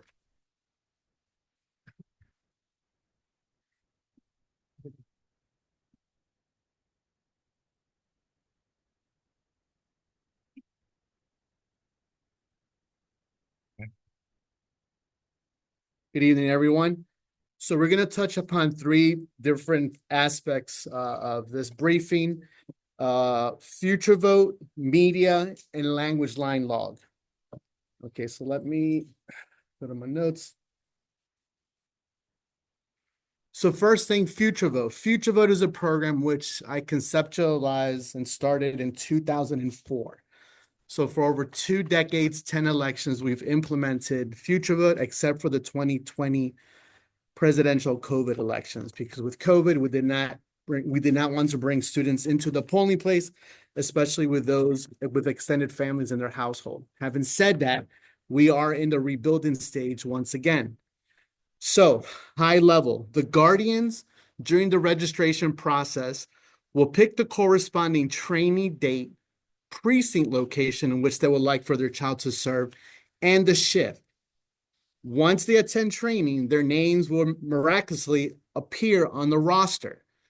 In your packets, you will have a future vote Monday evening precinct roster and an election day polling place roster, precinct roster. It is mandatory, no exceptions. I do not care if the child is a star lacrosse player or Justin Bieber's in concert on Monday night. They must attend the Monday night precinct setup for them to serve on election day. No exceptions, period. Historically, the meeting time starts at 6:30. So please log into EJ Connection, look at your corresponding future vote roster, both Monday and Tuesday. Contact the guardians via email and or phone as soon as possible. Give them the instructions. If you have any Monday night setup instructions, please share and email those with them, with their guardians. Once again, if they do not attend on Monday, you will turn them away on Tuesday, no exceptions. Similar to our adult election workers, you don't train, you don't assist, you don't come to serve on Tuesday, period. Additionally, the guardian must attend the Monday polling place setup. Not asking them to assist in setting up, that's the job of the students. But they must attend that setup. They're not supposed to drop off their kids and come back an hour later. They need to attend that setup. This is where you will discuss, especially if the child has any health issues, any concerns, that will be discussed on Monday. Additionally, you will showcase and present your Tuesday election day roster with the corresponding shifts. Shifts start from 6 a.m. and they end until 9 p.m. So every 3 hours, 6 to 9, 9 to 12, 12 to 3, 3 to 6, 6 to 9. If your particular polling place has a full complement of future vote ambassadors, for example, 10 students, there is no wiggle room for additional hours.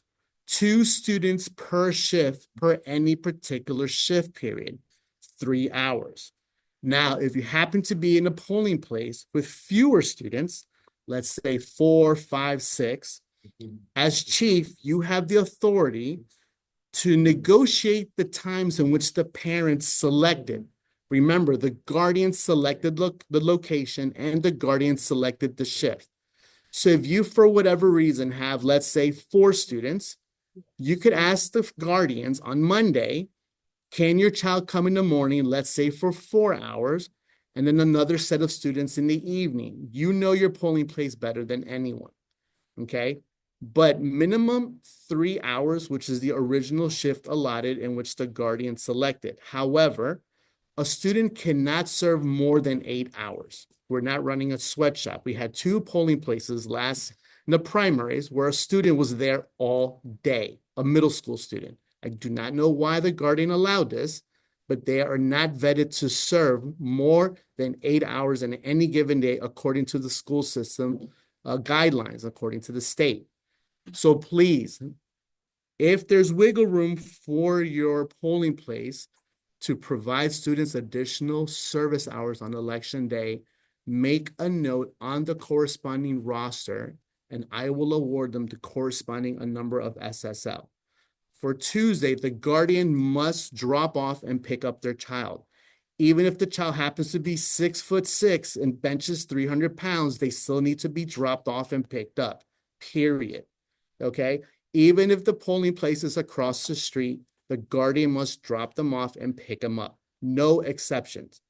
Now, we had many students in the primaries who have since turned 16, have registered to vote, and will serve as election workers. If you happen to have a student that appears on both the Future Vote roster and the election worker payroll, that student is a full vetted and trained election worker. They will not serve as a Future Vote ambassador. They are an election worker. If you contact a guardian and the guardian says for the Monday setup, my child since has been trained to serve as an election worker at a different polling place, once again, that student will serve as an election worker. They are vetted, they are registered to vote, they meet the state requirements and guidelines to serve as such. And they will earn either SSL hours, student service learning hours, or the stipend. The only way they will appear on the election worker payroll, once again, if they are a registered voter in Maryland, have taken the online quiz, have attended training, and have been placed by the recruiter. If a student just shows up on Tuesday and swears up and down that their child is trained and vetted, but their name is not on the roster, you need to turn them away. Do not call me. Turn them away, period. Unless the guardian can prove every family has a Future Vote account. If they could provide proof that on their assignment document from their roster, from the Future Vote family account, they could provide proof, they could serve. But otherwise, if the name is not there or there's a misspelling, you turn them away and they could serve in 2026. Every polling place will have a Future Vote sign-up roster for 2026. You could instruct the family to sign that document. There's a lot of families that registered their child. They did not go to training and they're not vetted. So you turn them away, period. No exceptions. Let me see if I didn't touch on anything. I emailed all of the chiefs maybe about 2 hours ago. The overview, students can serve as greeters, even though many of you will have greeters assigned. They could walk the privacy sleeves, the folders, from the scanning unit to the ballot table. They will serve as exit. They'll help voters. They'll distribute the I voted stickers. They'll encourage voters to scan the QR code to do the comment survey, the polling place survey. Also encourage individuals to sign up as poll workers or as Future Vote ambassadors for the next elections in 2026. They will keep the polling place clear and clean of debris. They will clean out the voting booth from when voters leave partisan literature in each of those voting booths. They could clear that as well and have been instructed to place them in the recycle bin. They are not allowed to touch equipment nor ballots. However, many of these students are bilingual. And if a student speaks a language that needs assistance, a voter needs assistance, you could, if warranted, ask the student to serve, but they need to fill out the voter assistance form, okay? Other than that, regarding Future Vote, the guidelines were emailed with the instructions we just covered. The Future Vote roster, once again, if their name is not on there, you turn them away. They have my information, tell them to contact Dr. Z, and that's it. And at the end of the day, we will work with them for 2026. Now, the media. So you cannot turn the media away and or citizen reporters. You have to instruct them to sign in the visitor's log. They will sign in the visitor's log. On Monday, during the setup, please identify a spot in the polling room, put an X on the floor, and you will instruct the media. You'll give them authorization to take B-roll or to take pictures. They cannot roam around like cats in the polling place. You will need to set them up in a specific location that you and your bipartisan chief have identified, and they will stand there, B-roll pictures. If they want to do an interview, that must be done outside. They cannot interview or go live inside the polling room, period. They need to go outside the facility. But they are allowed to do B-roll and take pictures in a pre-designated location by you and your bipartisan chief. You'll make that decision. I will recommend put an X on the floor, and that's where they'll stand, and that's where they'll do their business. But any interview, live sessions going live for the 6 o'clock, 8 p.m., whatever time it is, has to be outside, period.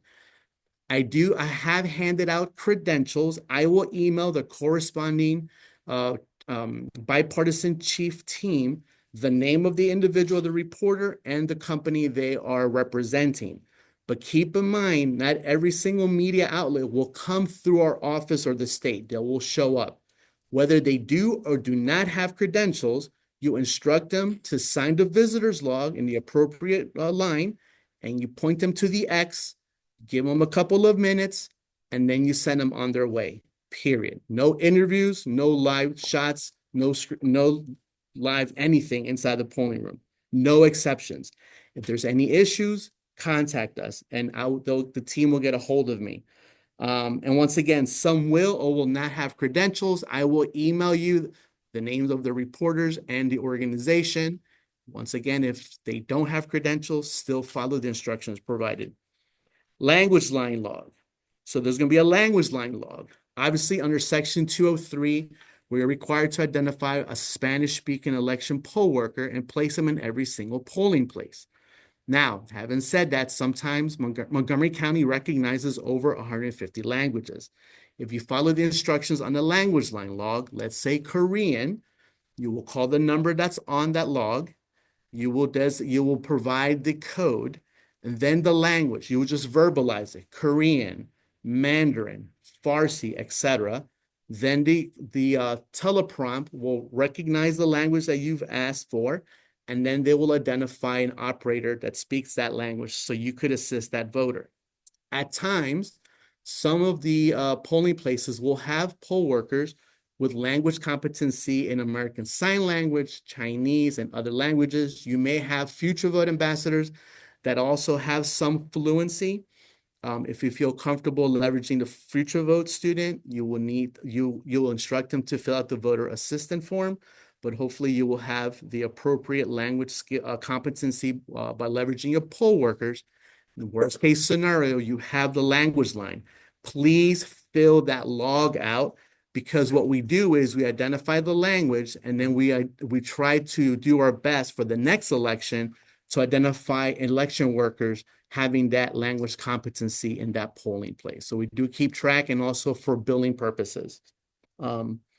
International delegations. We do have some observers from international organizations that are going to come to observe the process. All of those delegations must go through the Maryland State Board of Elections. They have been awarded certificates. I will do my best to identify and to have one of our board members cater to their questions and to their needs. Once I've lined that up, I will email the corresponding polling places with the names of the organization, the contact person, which you do not need to contact. They will come and report to you, and the name of the board member that will arrive a couple of minutes before that delegation comes. You might get a delegation that went through the State Board of Elections but bypassed us. They will have the documentation from the state. They will come in. You just serve them. They'll observe in a corner. You are there to serve the voters, not the delegation's needs, period. If they need questions, tell them to contact the Montgomery County Board of Elections. You are charged to serve our voters, not their interests or their questions, period. Contact the office. They'll get a hold of me if I happen to be near the polling place. And if not, I will talk to that delegation. And I will apologize that we're here to serve our voters. You got your certificate. You could observe and then go on your way. We're not there to tend to their needs. But if I do have the listing from the State Board of Elections, I will email the corresponding bipartisan team of not only the international delegation arriving to your polling place, including the time, the ETA. Also, if we have any media outlets with their approved credentials. If a media without credentials come in, obviously you could text me or call me, but have them sign the language line, identify that corner, that X, mark it, and you give them instructions to stand there. Okay.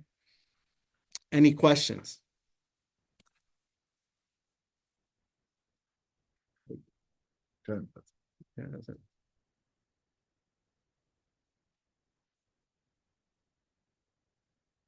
Janet?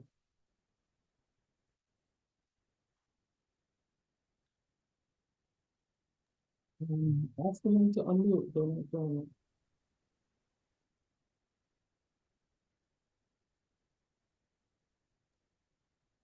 Carol Lynn? Yes. Can you hear me? Yes. A couple of easy questions. You talked at the beginning of this meeting about the last minute packet. I don't know what that is. Can you describe it? I didn't get such a thing, I don't think. Talk about it. I can. During judges pickup today, you would have received a clear packet that includes your payroll. Also, inside of that packet would be any last minute items that were collected and stuffed in with the payroll. Okay, I did get that. Thank you. Second and last question. I did not get a Chief's binder. Chief's notebook. Can I pick that up tomorrow morning between 10 and noon? Now, you picked up all of your supplies today, correct? Yes, I did. I went through it. It's not here. And you went through your red bag? Not the red bag, the green bag. Should it be in the red bag? So your red bag is your chief bag. So you should not be going through that bag unless you're with your other chief. The chief binder will be within that bag. Okay, that's great. Thank you. Uh-huh.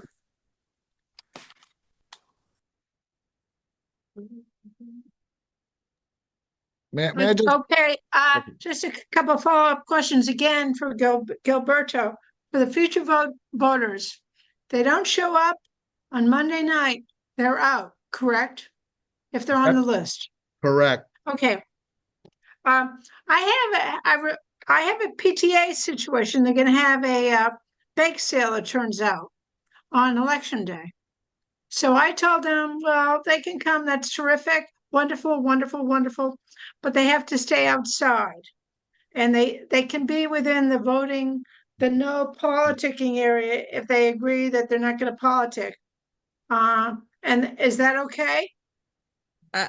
Nancy, do you know if they coordinated their fundraising activities with us here at the BOE or is... Well, I got a notice on my information form that had their name.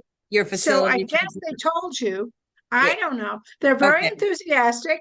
Fine, but I told them you can't block voters, and I don't want them in the hall on the way to the voting place because I just don't want them to get in the way of any of the, the informational sheets or what, or sometimes families come in, whatnot. Is that okay? To be within the electioneering part, but not agree to not electioneer? Yes. At my particular polling place, if you're not there, you pretty much have to go, either down a level or far away.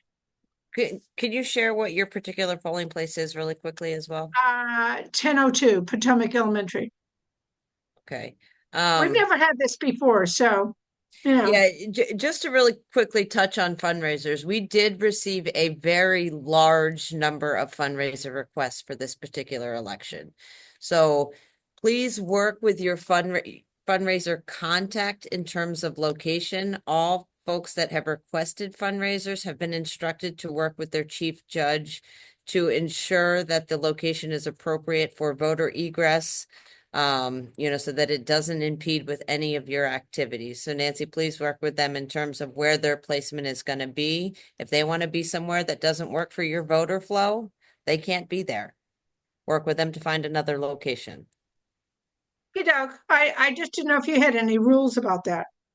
And then a stupid question to verify, you want us to have a special BMD table to issue the BMD ballots, ballot marking device ballots, as well as a separate table to issue the ballots, correct?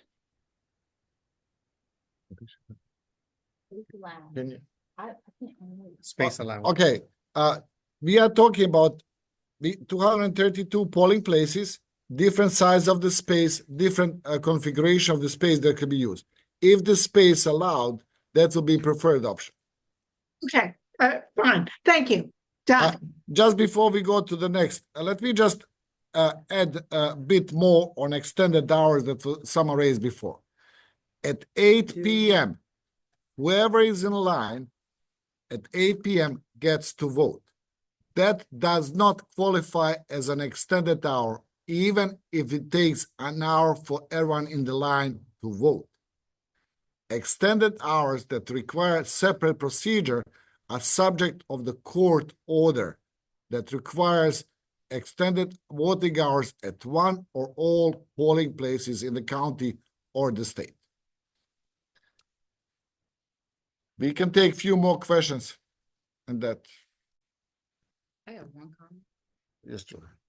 I have one more thing I want to remind. This is only going to affect a few of you, but obviously I don't know which ones are at the site. There's a few polling places that are also the drop-off locations where your VOPD driver are going. For instance, Potomac Library, Praisner. In those cases, you will have staff showing up around 8 o'clock. Do not turn them away. Let them find where the other VOE staff are. Even if they're not sure, they can always call us, but please do not send them home. There are locations that are also the drop-off locations. You should take a look at your packet Monday night where it says VOPD drop-off location and take note where that location is. And you will see in some circumstances about 5 of you, there's 7 locations, there's about 5 of you, I think, where it applies. You are the drop-off location. Okay, so in that case, staff will be showing up later. Some election workers will be showing up later. We had some incidents where they were turned away last cycle. We don't want that to happen, so just be aware. Communicate with the BOE, please. Yeah, absolutely. It's also on the right-hand corner of your facilities report. It tells you what site you go to.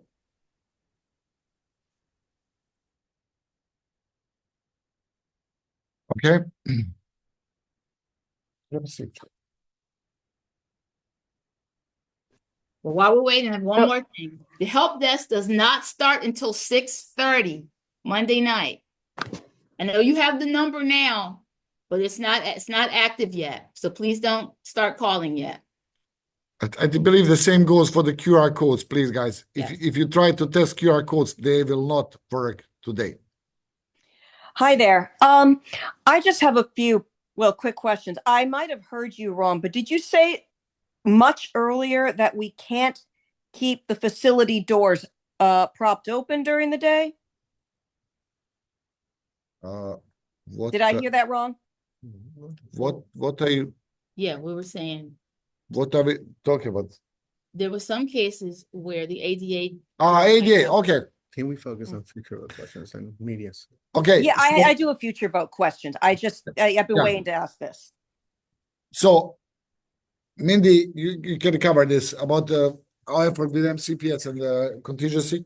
So really quickly, in terms of ADA accessibility, we've been working very closely with Montgomery County Public Schools in terms of the ADA accessible buttons at MCPS locations. So if you have a voter entrance that has an ADA push plate, there is typically a keypad, like key card access attached to that door. those doors, those keypads will be disabled Monday evening from 6:30 to 9 p.m. in order to allow the ADA button to operate, as well as starting 6 a.m. on Tuesday morning. In the event that you get to your location and your voter entrance has an ADA button and it is not operable, please call the help desk. We will be working closely with MCPS and they will dispatch folks out to try and fix those things or deactivate some of those keypads that may have been missed. All right, I asked because during the primary, the woman from the League of Women Voters told me I needed to keep the door propped open for any disabled voters. So I wanted to find out whether that is not what I should be doing. What location are you at? I'm at Beverly Farms Elementary, 0432. Beverly Farms, is there an ADA push plate at your voter entrance? I can't remember if there is. I'd have to look on Monday when I'm there. If there is not an ADA push plate at your voter entrance, the door should be propped open to the extent possible. If you're unable to, so let's be fully clear on this. Not having an ADA push plate on the voter entrance does not make the polling place not ADA accessible. Different door handles and things of that nature make the polling place accessible. This information has been relayed with the PPSP volunteers. They will also reach out to me directly in the event that they come across some of these locations on election day to ask questions. So Karen, if yours does not have an ADA push plate and you are able to prop the door, please go ahead and do so. Okay. But if it doesn't, it doesn't necessarily always have to be propped. Okay, thank you. And may I just add something? I need to chime in on this one. League of Women Voters is working with Montgomery County Board of Elections as a part of the program to conduct surveys of the polling places. Okay, they make observations. You communicate with the board to address the observations that you have at the polling place. I respect League of Women Voters. I respect the work that they do.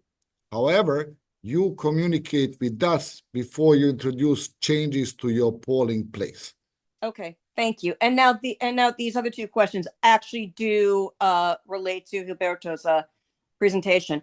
The future voters, number one. I want to find out whether this is allowed. When I was doing early voting, we had a lot of provisional voters. I understand future voters can't touch ballots, they can't touch equipment. Would it be appropriate to have someone at, in the provisional area making sure voters don't wander off to the scanners if it gets crowded and the provisional judge is busy? So voters don't wander into different lines, like the provisional area.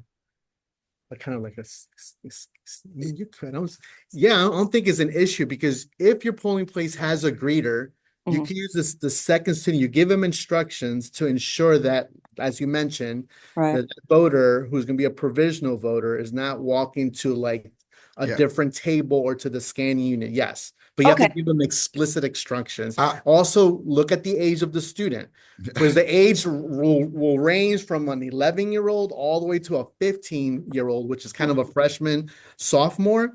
So also take that into consideration. May I just add something here? Preferably, or I would even say it must happen, if there is a team member who is directing provisional voters away from the scanner, please have someone who went through the training, who knows the difference between provisional ballot and regular ballot. Relying on future vote to have knowledge that they were not exposed to doesn't fly with me. So if you are talking about traffic that would prevent provisional ballots being scanned as regular ballots, please assign a judge that attended the training. Okay, no, that's fine. I was just more like to make sure they didn't leave the table. And last question for the media. Obviously that some will have credentials, and you mentioned some might not. Would it be appropriate to ask someone claiming to be media for proof that they are media, as opposed, because someone could come and say, oh yes, I'm a citizen journalist, and for all we know, they're just like taking pictures and posting them wherever. Yes, no difference between CNN walking in with a camera or a citizen media. They have to follow the same instructions, have them sign the visitor's log, and prop them at that X in that corner of the polling place room. They don't have the authority to roam around like cats.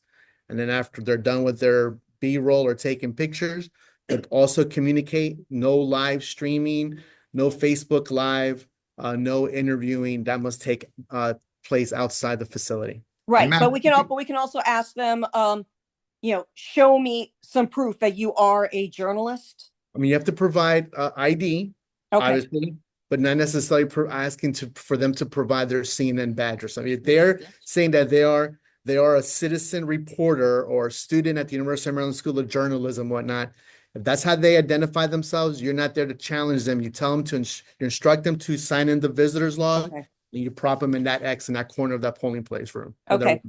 Just very briefly, this is a topic that I hope will be fully addressed before 2026 election. Media environment or playing field is different or is changing every year. If we would try to argue that CNN is a media and podcaster is not, I'm not sure that we will get far. Media can come in different shapes and forms. We are talking about church newsletter, just like Washington Post. We do not go against the number of readers. It's a media. Someone is listening. They are journalists. We have to go along. Okay, thank you.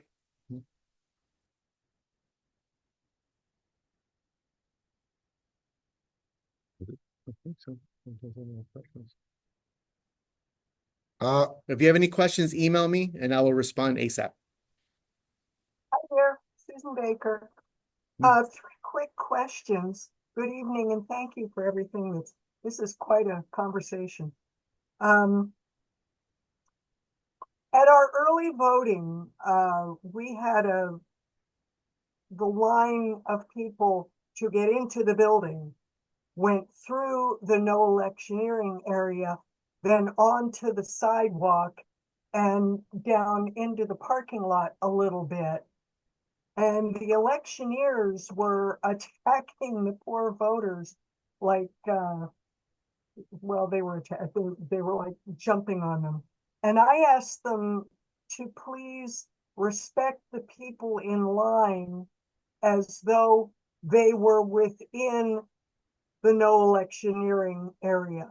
And they protested that, saying, but they aren't. They are beyond the electioneering. And I said, but they're in line.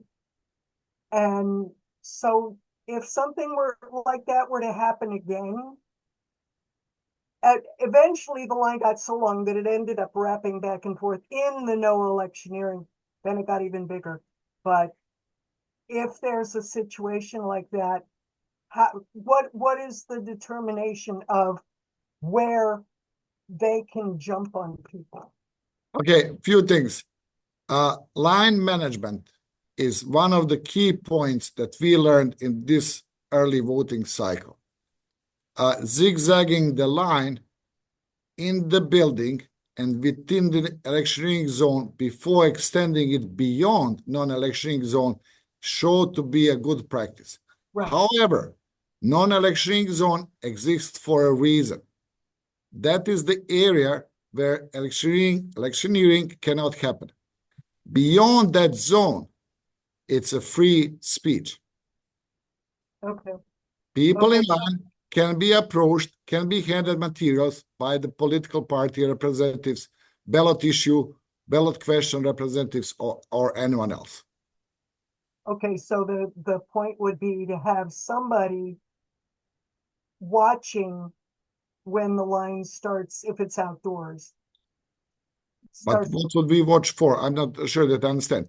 If the line is getting outside of the door, right, you have to, basically, as a chief, your job is to be aware of the length of the line outside of the polling place. One of your job is to manage that line. Good management shows that zigzagging the line trying to enable people to enter the building, to stay outside of to stay inside, not to be outside the cold weather, hot weather, or whatever, Right. it's a good practice. By doing so, you'll have larger number of people within non-electioneering zone. If the line is too long and extends beyond non-electioneering zone, that's the area where political campaigns can approach voters and share their materials. All right, no, okay, so that's understood. We actually had a zigzag. The building was like full. So that's why the people were out. Yep. Anyway, thank you. That clarifies that. I appreciate it. So then somebody said earlier, and I may have misunderstood because it was stated differently afterwards. So, excuse me. I heard earlier and was surprised to hear someone say that if somebody, a voter worker, did not show up Monday but showed up Tuesday, that they could work. And then it was just stated again that if somebody doesn't show up Monday, they cannot work. So I just wanted to clarify which one it was.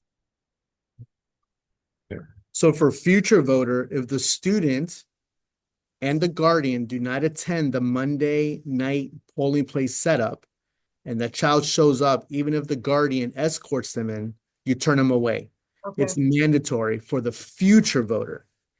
With the election worker, there is some flexibility. You shouldn't have too many people not reporting on Monday. Sorry, guys.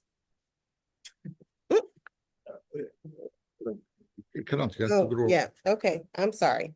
Yes, so you should not have too many people not showing up on Monday. I do understand there have been some situations where people haven't, but we get in a position where we have all the workers that we have. Sometimes we don't have a sufficient pool to pull when those people don't show up. So if they are needed, they will be working on Tuesday. May I just add something here? Please communicate with your team, communicate frequently. If someone cannot show up on Monday, please make record of it. Preferably if that person notifying you.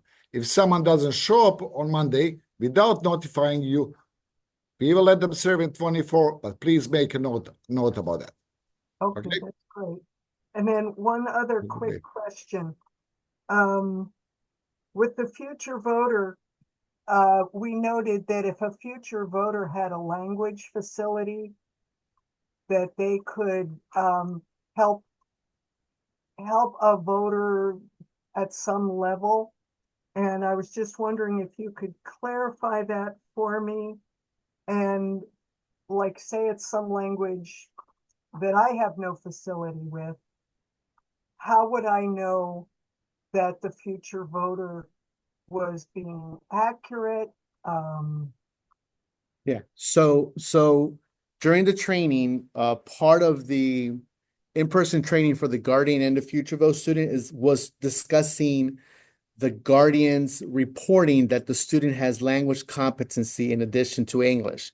Now, I did reiterate at the training, if your child can barely have a conversation with their grandparents, they're not bilingual. I'm talking fluency, complete fluency.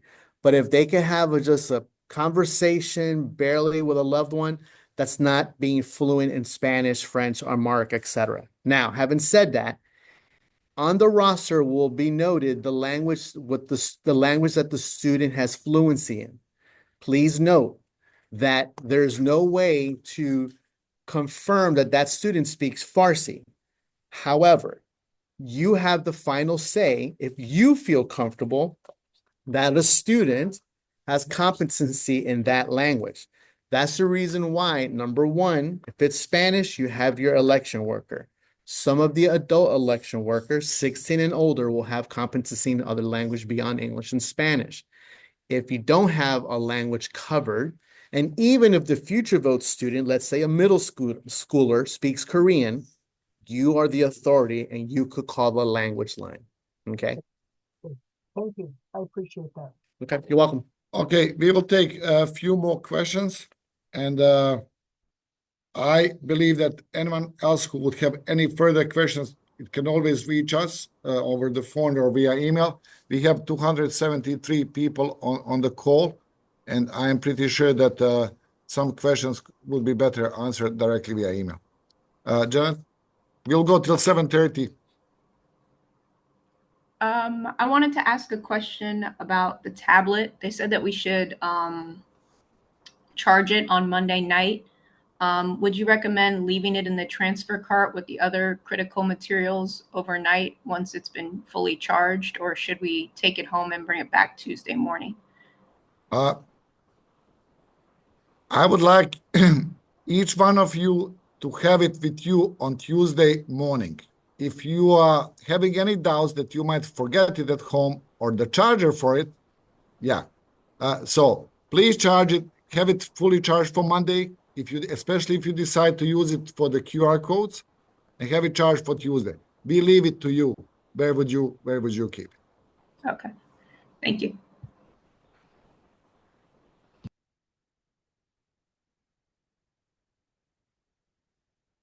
Hi there, Mark Lewin. I'll try to be quick.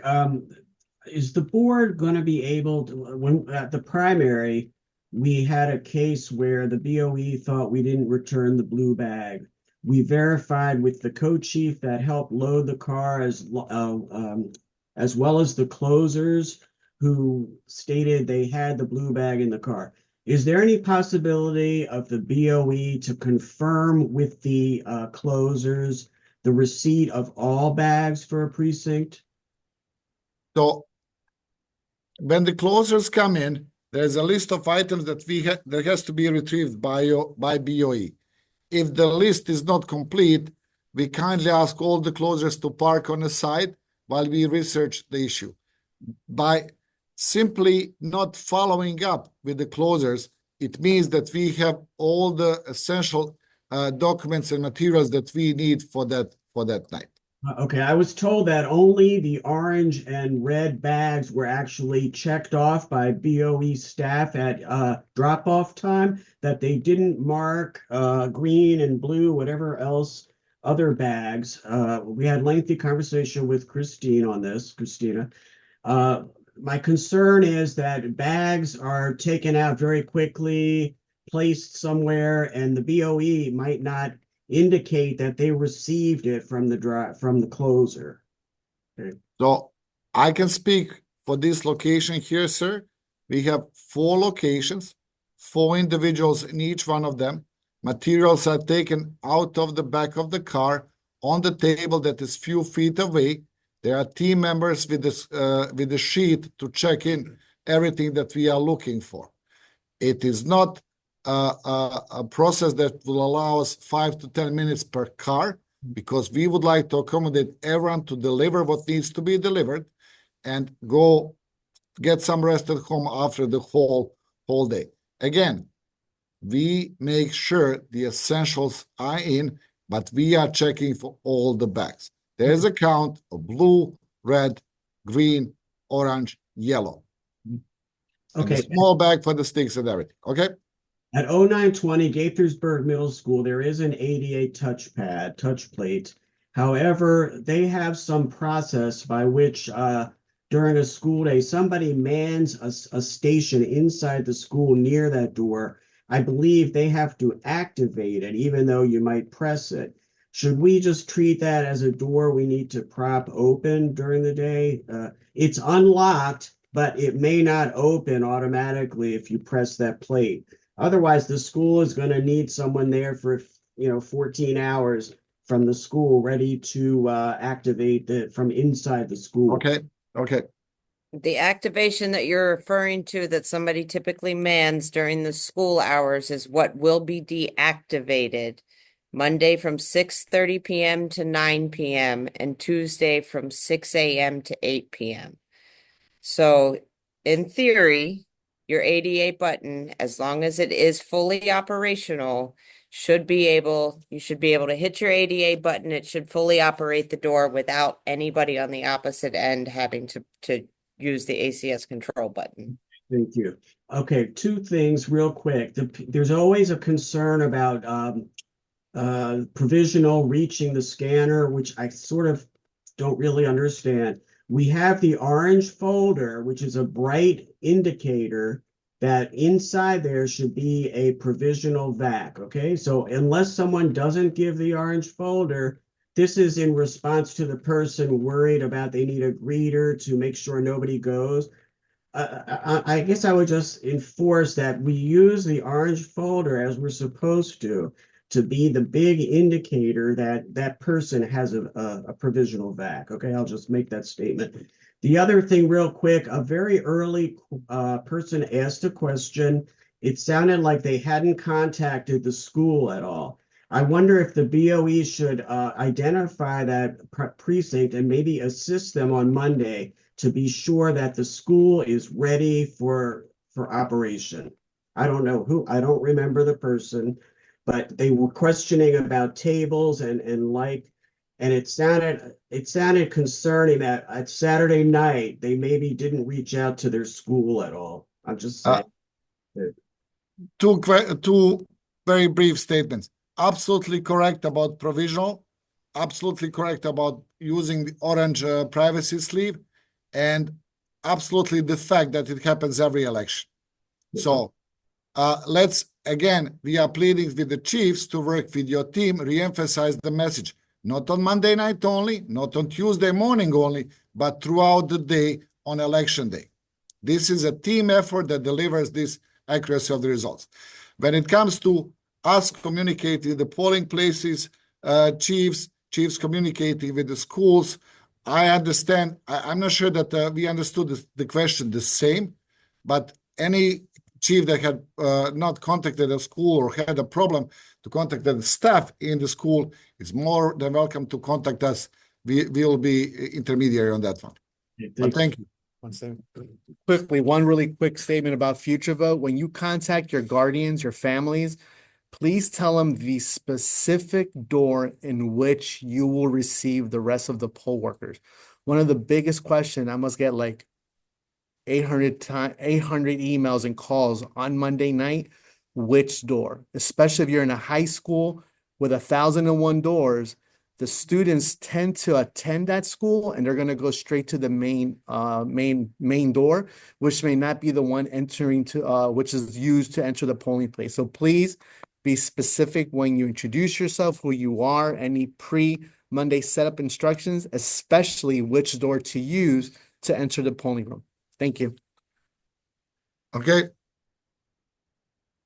As I said, I really appreciate all the questions, and I understand that there's a lot of interest, but if we can answer a few more questions till 7:30, and after that we will pick up everything via phone calls and emails. Janet?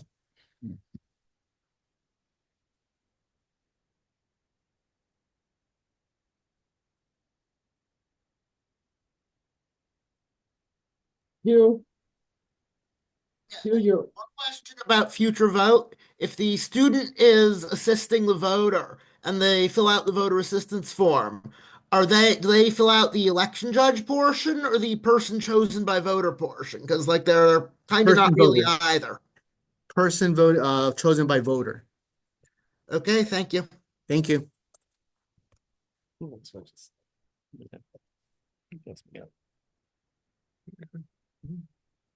Hello? Yes. Yeah, a couple quick questions. The name badges were not in the green bag. I don't know if they're in the red bag because I haven't opened it yet. Where should our name badges be? Top of my head. Give me 2 minutes, I'll let you know. Okay, and then I'll ask the other question while we're waiting. So the instructions are there's some maps for the emergency rally points and for the placement of the no electioneering signs. They were supposed to be available 3 weeks ago, but I couldn't find them online. I can't find them in my bag. You could not find the non-election zone maps, ma'am? Correct. If they're in the red bag, I haven't opened it. They're all in their chief binders. I don't know. Okay. Put them on the website. Our non-election zones, first of all, are available on the website throughout the whole year, and you should have the maps, separate sheets in your in the red bag in chief's binder. Okay, so I'll see them when I open the bag with my You can check on our website if you want. Okay, but it's not in, then it's not in the EJ connections part. It should be in another part of the website. It's a public information because we always wanted to have political parties, campaigns, and candidates be aware what is the expected non-electioneering zone before they arrive to your polling place. Okay, but then the emergency rally points would be in the binder. That is correct. Emergency rally points, a copy of your schematic, your voter entrance with the no electioneering zones. And the badges are in the document jacket in your red bag. Gotcha. Okay. Thank you. Uh-huh. It might be. Sorry, to give us a checklist of what's in the red bag so that if we haven't broken the seal, we know what's in there. Just some feedback. The checklist is inside of the red bag, but noted for future Right. that Right, maybe no. keeping it outside. Yes, that's a good idea. 100%. Thank you. Okay, it's over in 5 minutes. Okay. Okay, I'll be okay. Okay. Who is next? Hi, quick question. What's the quickest way to contact and get a response from Dr. Z if we have a media or future voter question? Okay. Just go through the help desk. We will reach out to him. We will need your name, polling place, and issue, and we will call you back. Okay, thank you.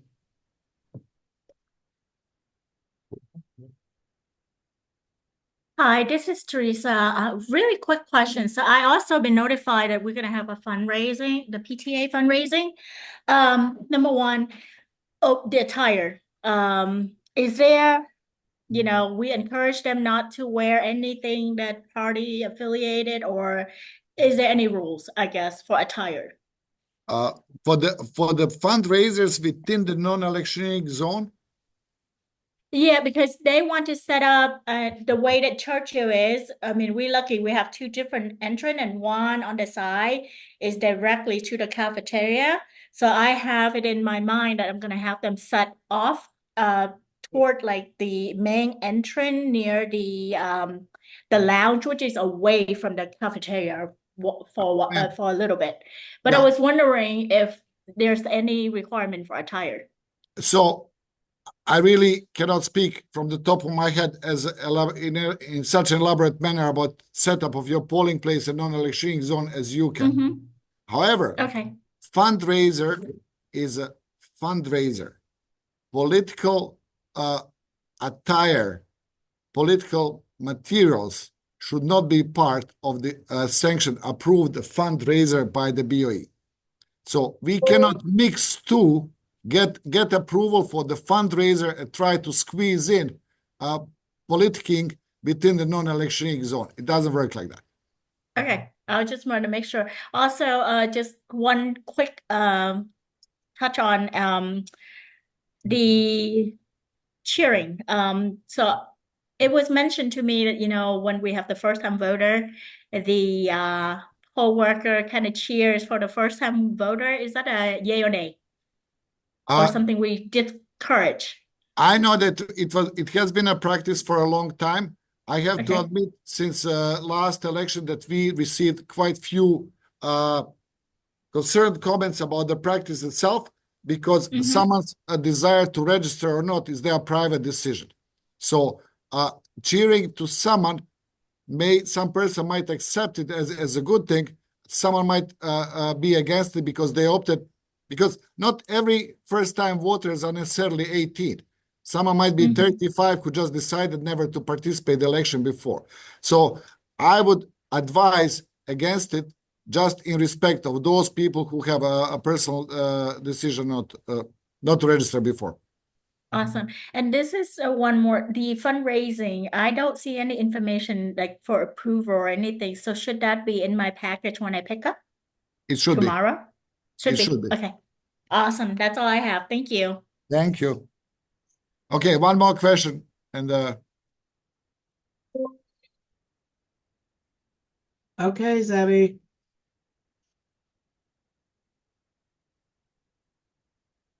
My question is simply this. During early voting, there was the issue with the poll workers when they first log on. Are they allowed to log on with their initials? Sorry, ma'am, can you say it again? Yes.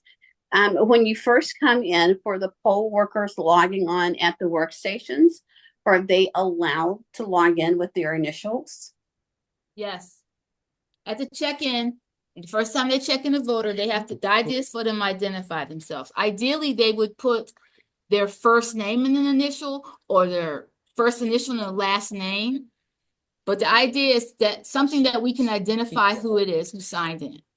Okay. I wanted Very to long names. I wanted to have that clarified because there was a huge discrepancy with that a couple of days ago, where someone who was acting as chief was very adamant that everyone there had to, sign out and sign back in with their full name. And there were some people who were very upset with that because they had said in the previous years they didn't have to do that. And I know for a fact I didn't have to do that either. So I just wanted to clarify that going forward, that it's not required to have your full name signed in. Correct. I was aiming for 7:30, but Janet is telling me there are quite a few hands up, so we can run it a bit more. We will try to answer as much as we can, but we will have to wrap up the meeting at some point. Who is next, Janet? Steve, Yeah, quick question on the media. Since is there any issue with them using their cell phone inside the polling place to record their B-rolls? No, there's no problems. Now, nowadays cell phones are just as powerful as cameras. So, but they cannot go on, like I said, on Facebook Live. You could observe them. You could ensure that they're not streaming live. If you see that they are, you could ask them to leave. Thanks. You're welcome. I have to make 2 quick calls.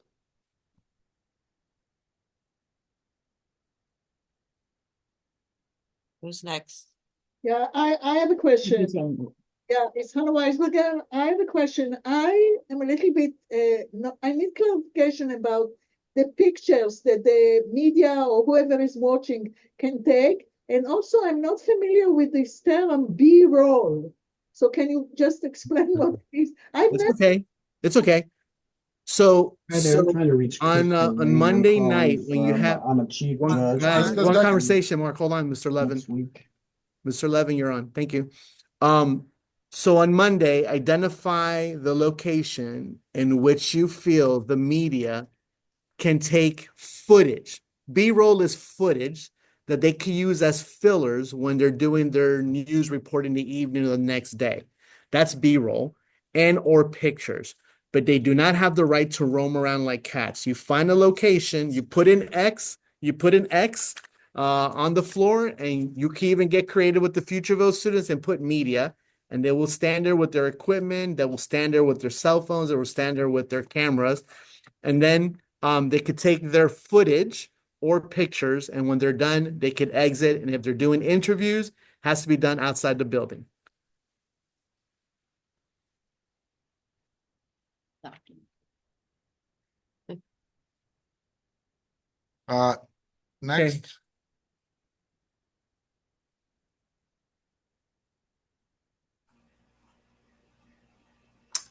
Is that me, Sheila, that you unmuted? Yes, Ms. Okay, I'm sorry.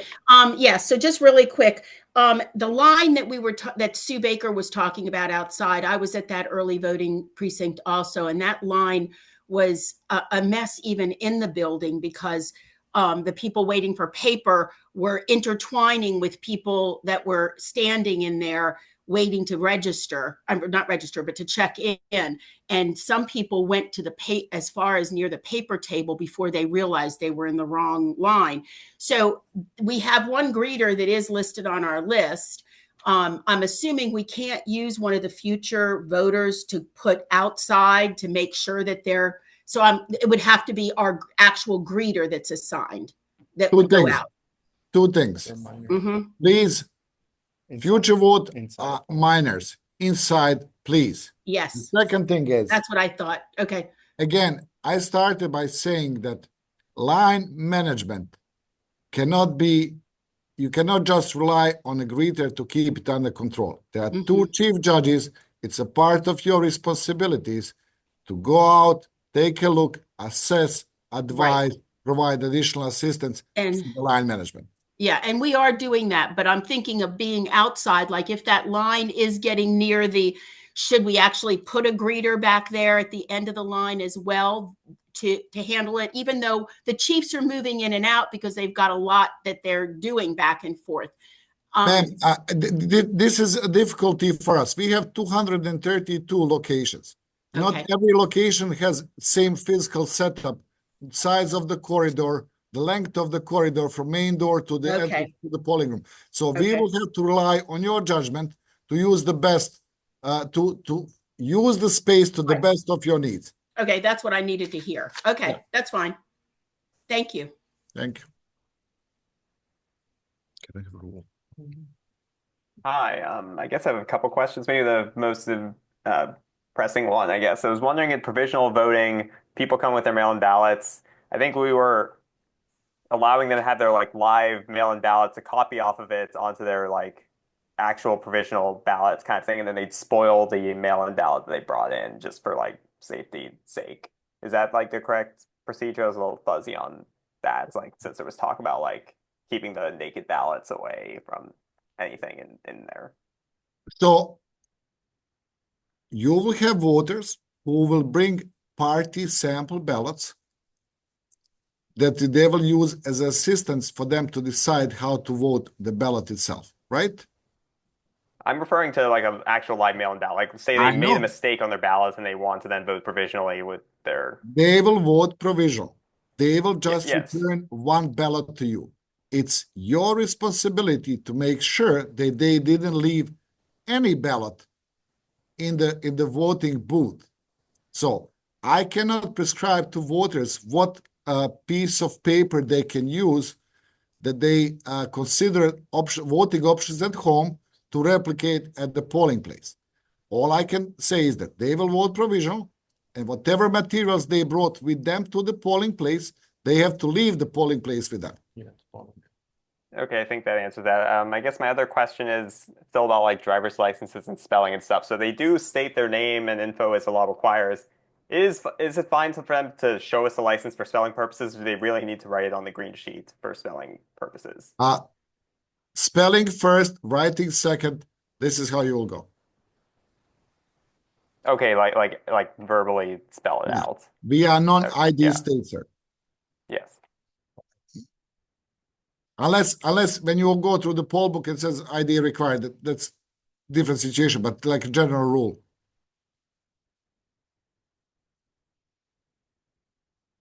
Okay, Janet.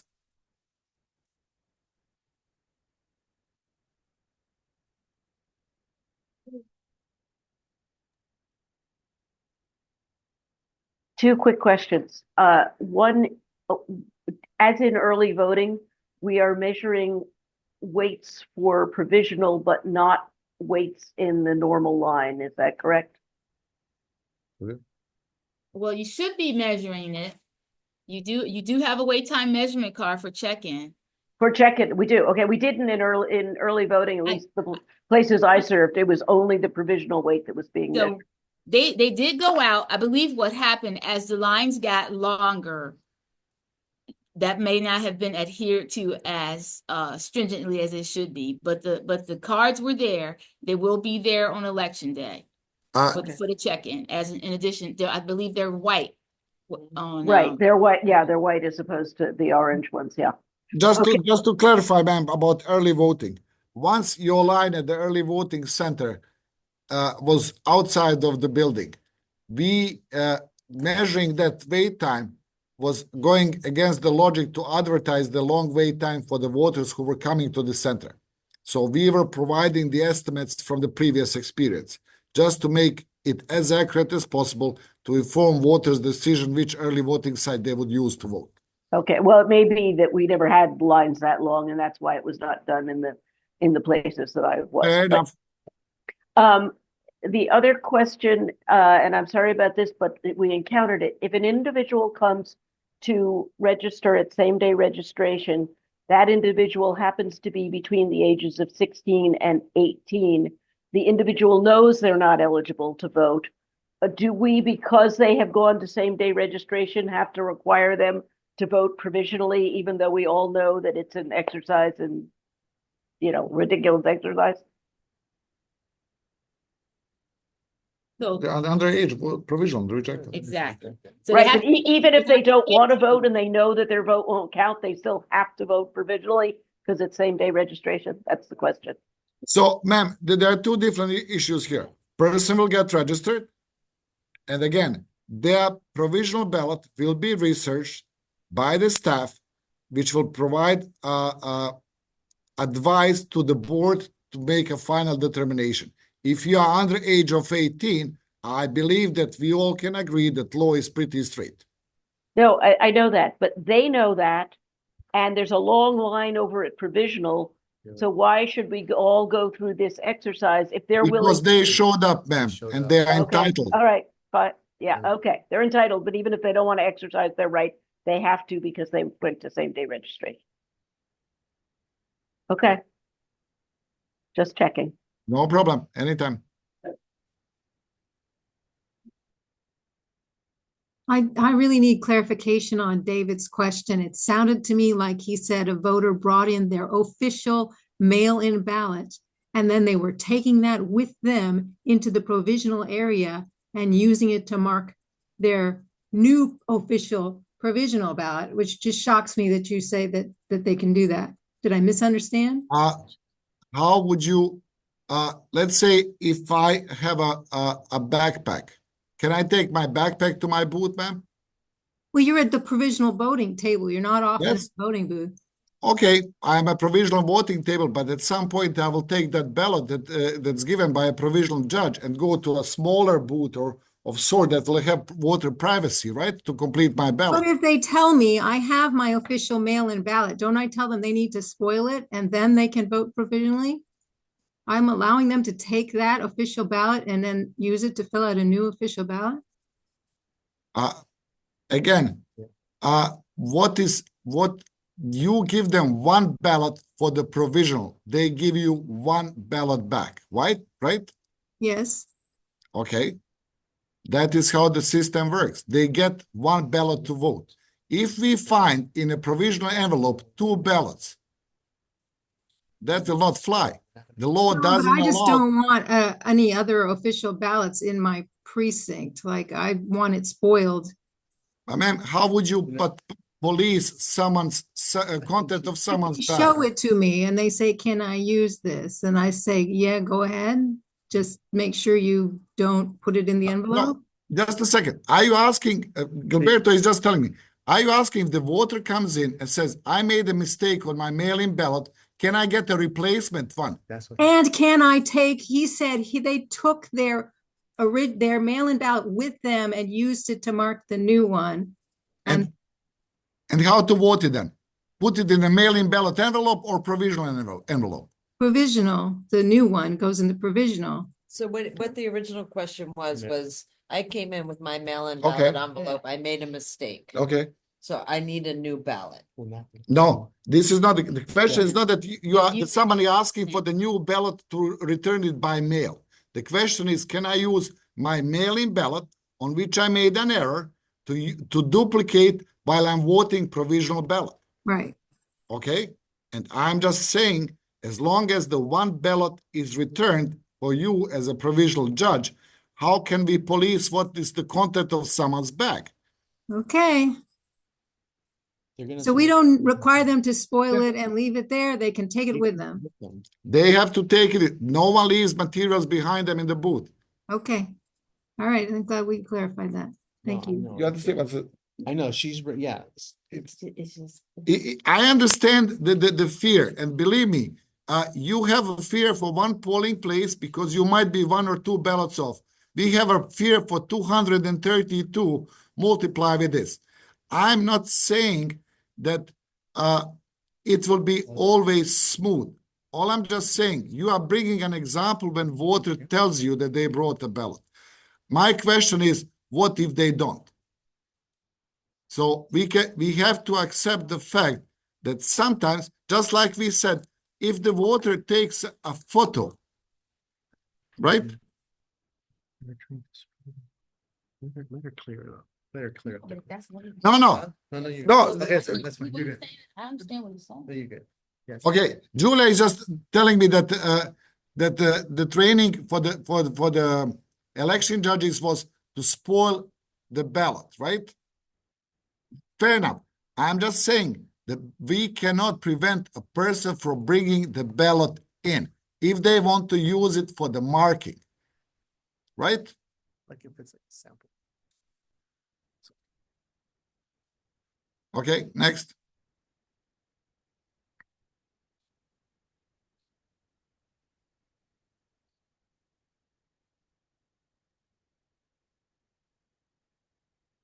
I'm asking them to unmute, but they're not doing it. So I'm gonna move to the next. Hello. Okay. Hi. I have a question in regards to just getting clarity. So with the cell phones, right? Yeah. Is the rule with the cell phones, where did that come from? Like, first of all, to turn them off and now back to silencing. You mean where the change comes from? No, I mean, where was it a law for Maryland voting centers? Where did it come from? We have signs posted, the We sign have some, turn yeah, off the phone, right? So I know that there were several issues with the cell phones during the early voting. And at some point they went to silence the phones. So often voters have asked, is that the law? it is part of COMAR. It's a part of election regulation that regulate the administration of the elections in the state of Maryland. Okay. That's number one. I wish I can pull it on my phone. I cannot recall from the top of my head exact chapter. I also know that on October 24th, this very same chapter of COMAR was subject of State Board of Elections conversation, which will be changed, I believe, for 2026. At least it will be forwarded for public comments in December this year, I believe. Okay, so if it's part of the regulation. It's 33070402, ma'am. So Okay. if you go to COMAR, it's I will take a look. 33.070402. Okay, I'll take a look at it. Please do. I just have a question with respect to if that is what it states, then why did we go back to silencing the phone? Again, so if I come in and we are evolving our communication with the voters as we go along, right? We live in the days when everyone has a phone. If we approach a voter and ask him, please silence your phone and put it away, okay? That's one option. The second option is turn off your phone. Would you ask voters to show you that they turned off the phone? No, I'm not. That's not what. So why are we asking something that we are not verifying? We would like voters not to discuss grocery shopping list while waiting in line for the provisional ballot. That's why we ask them to please silence. We would like them not to use it in the polling room to the extent that is not allowed. So please silence your phones and put them away was a message that actually worked well in the course of early voting. Right, but sir, I didn't ask you that question. What I specifically asked was in regards to is there a law? Is there something that if someone comes and asks us, why are we requiring them to do that? Is there some way we can reference it? So that's what my question was. Please do. COMAR regulation 33070402, or please call us here. We will follow up with the voter. Okay, and then my other question was in regards to Dr. E's, in regards to the students and the transition from them being a future voter to being eligible to be an election worker. That age is 17, correct? 16. It's 16. So in your conversations with these children in regards to when they get to a point when they can transition and work these long hours, 100 west. I'm guessing what conversations are being had with the parents because we had a lot of kids who were sleeping. So I'm just curious. Sleeping on what? Are you talking about an election worker? Yeah, First of all, because now they're okay, when you say sleeping, who's sleeping?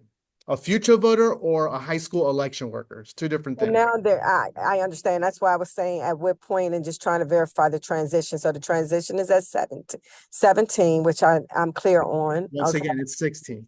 Oh, Okay, I'm so sorry, really it's quickly. 16. So the students enter the program in sixth grade or anywhere or between 6th and 12th grade. Once the student passes the threshold of 16, as per regulations, a Maryland citizen can register to vote pre-register to vote at 16. The first time in which they will vote is as long as they turn 18 on November 5th for the current election.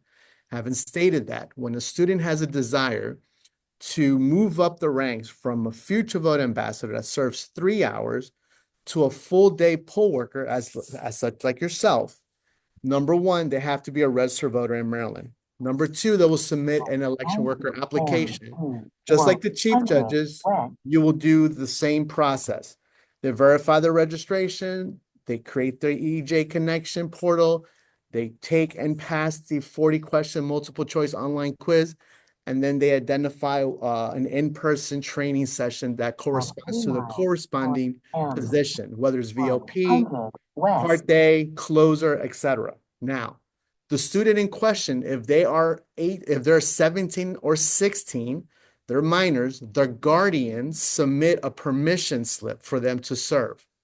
Now, when you said that the students are sleeping, my interest to know is, are you talking about a future vote ambassador or a high school worker? If the student is sleeping, just like an election worker, and they're not following or assisting, as a chief judge, you could bring it to their attention, just like any adult worker. Okay. And if it's an issue and they are dozing off, contact the corresponding recruiter, and then we will decide what we'll do with that individual. But keep in mind, if you do send an adult away because they're sleeping or a high school student, you will be down a team member, and we cannot promise that we're going to replace them with another VOP. 100 west is on the left. So I'm very clear on all those policies. I've been doing this for a extremely long time. And I just my concern is that a lot of what we've started to do and as it relates to the policies that we have in place that everybody is supposed to adhere to. They're being selectively adhered to, even when you call the board and have discussions with the recruiters. So that's just something that, just as a side note, I think is important, and maybe perhaps with the transition of them going from a future voter to a regular VLP or election worker, whatever positions, runners, whatever positions they're taking. Okay. Because they're still under 18, is there a rule with respect to how many hours they can work? Because these are very long days. I know it's a long day. Look, unfortunately, for example, my own son served as such in different positions and other students. 14% of our poll worker force are high school students. 23%, this is in the primary, 2024. 23% of our poll workers are 25 and under. They are minors, and their guardians, their parents, sign a permission slip. And Interesting. It's clear, and they understand, and they get permission from their parents. On our website, 777vote.org, you click election worker, position description. It notes the position, the hours, the stipend amount, and or the SSL totals. They go through the process, and they are vetted and they are trained. Okay. Thank you so much. Appreciate it. I believe that we have time maybe for one more question, and the meeting will expire at 8 o'clock sharp. So, Janet.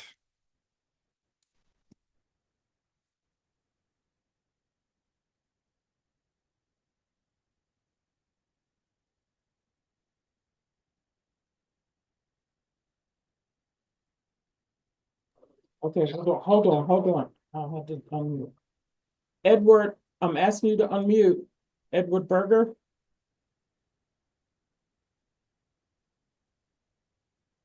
Okay, he's not unmuting, so I'm going to Mary. Yeah, so just a couple of things for this. So on one is when I recommend that if somebody's a new voter, that you ask them if they're willing to be cheered. That's usually the most respectful way to celebrate them if they want to be celebrated. So that's just a little piece of advice.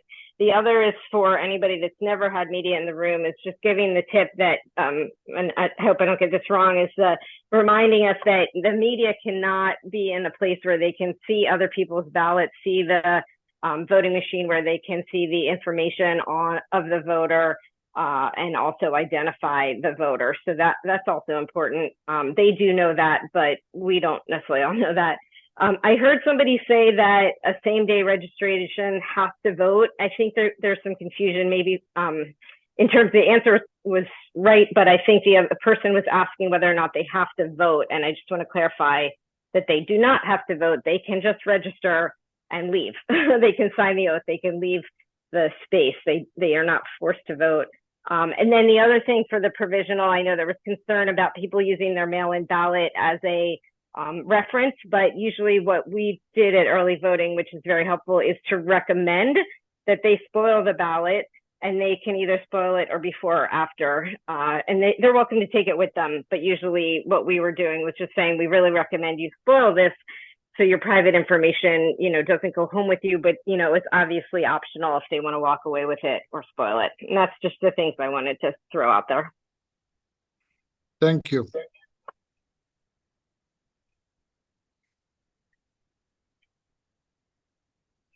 Oh my gosh, you got to me. Hey, first of all, I'd like to thank especially Aisha, all of you staying up late and answering all these questions. I have one question about the media. I think you may have answered it already about taking photos and videos. Am I to understand that they're only allowed to do it from a stationary position? There is no roaming by media. Correct. Okay. The other short question, I don't know how short this is going to be, but the person who was asking about out-of-state vote, letting out-of-state voters and voters from Mars to go ahead and vote provisionally. I'm assuming that we can only let people vote provisionally if they're actually on the list in the poll book. No. Whoever comes in from whichever state and they want to vote, we let them vote. We let them complete a provisional ballot. Whether that ballot will be researched and counted, it's not part of the polling place process. It's a part of the Board of Election process. There's a part of the federal law, I believe, that allows for voters who moved to a new jurisdiction after the voter registration ended in that jurisdiction, gives them certain rights. Again, I don't know what is the case in each individual case that you are referring to. Therefore, they vote provisional, complete the application, research is done by the staff, presented to the board, and board makes a final determination. Okay. We don't turn people away, sir. Okay, even if they're from Mars. We might not speak the language, but we give them a provisional ballot. Okay, thank you again. 1 minute left and meeting will end automatically. I apologize for that. Yeah, real quick question. If we don't like something about the arrangement, so we should talk with the other chief and email you, or what's the best way to run that by you? If you can if you put some drawings together and send it to us, and again, there's a reason for the schematics. Yes. But let us know first, okay? Okay. I thank you all for serving and for jumping on this call. 3 hours later, I believe that we tried at least to answer many questions. If there are some that were not answered, please email, call. We will stay in communication. Again, thank you all. Good luck on Tuesday. We'll get through this. Thank you. Thank you.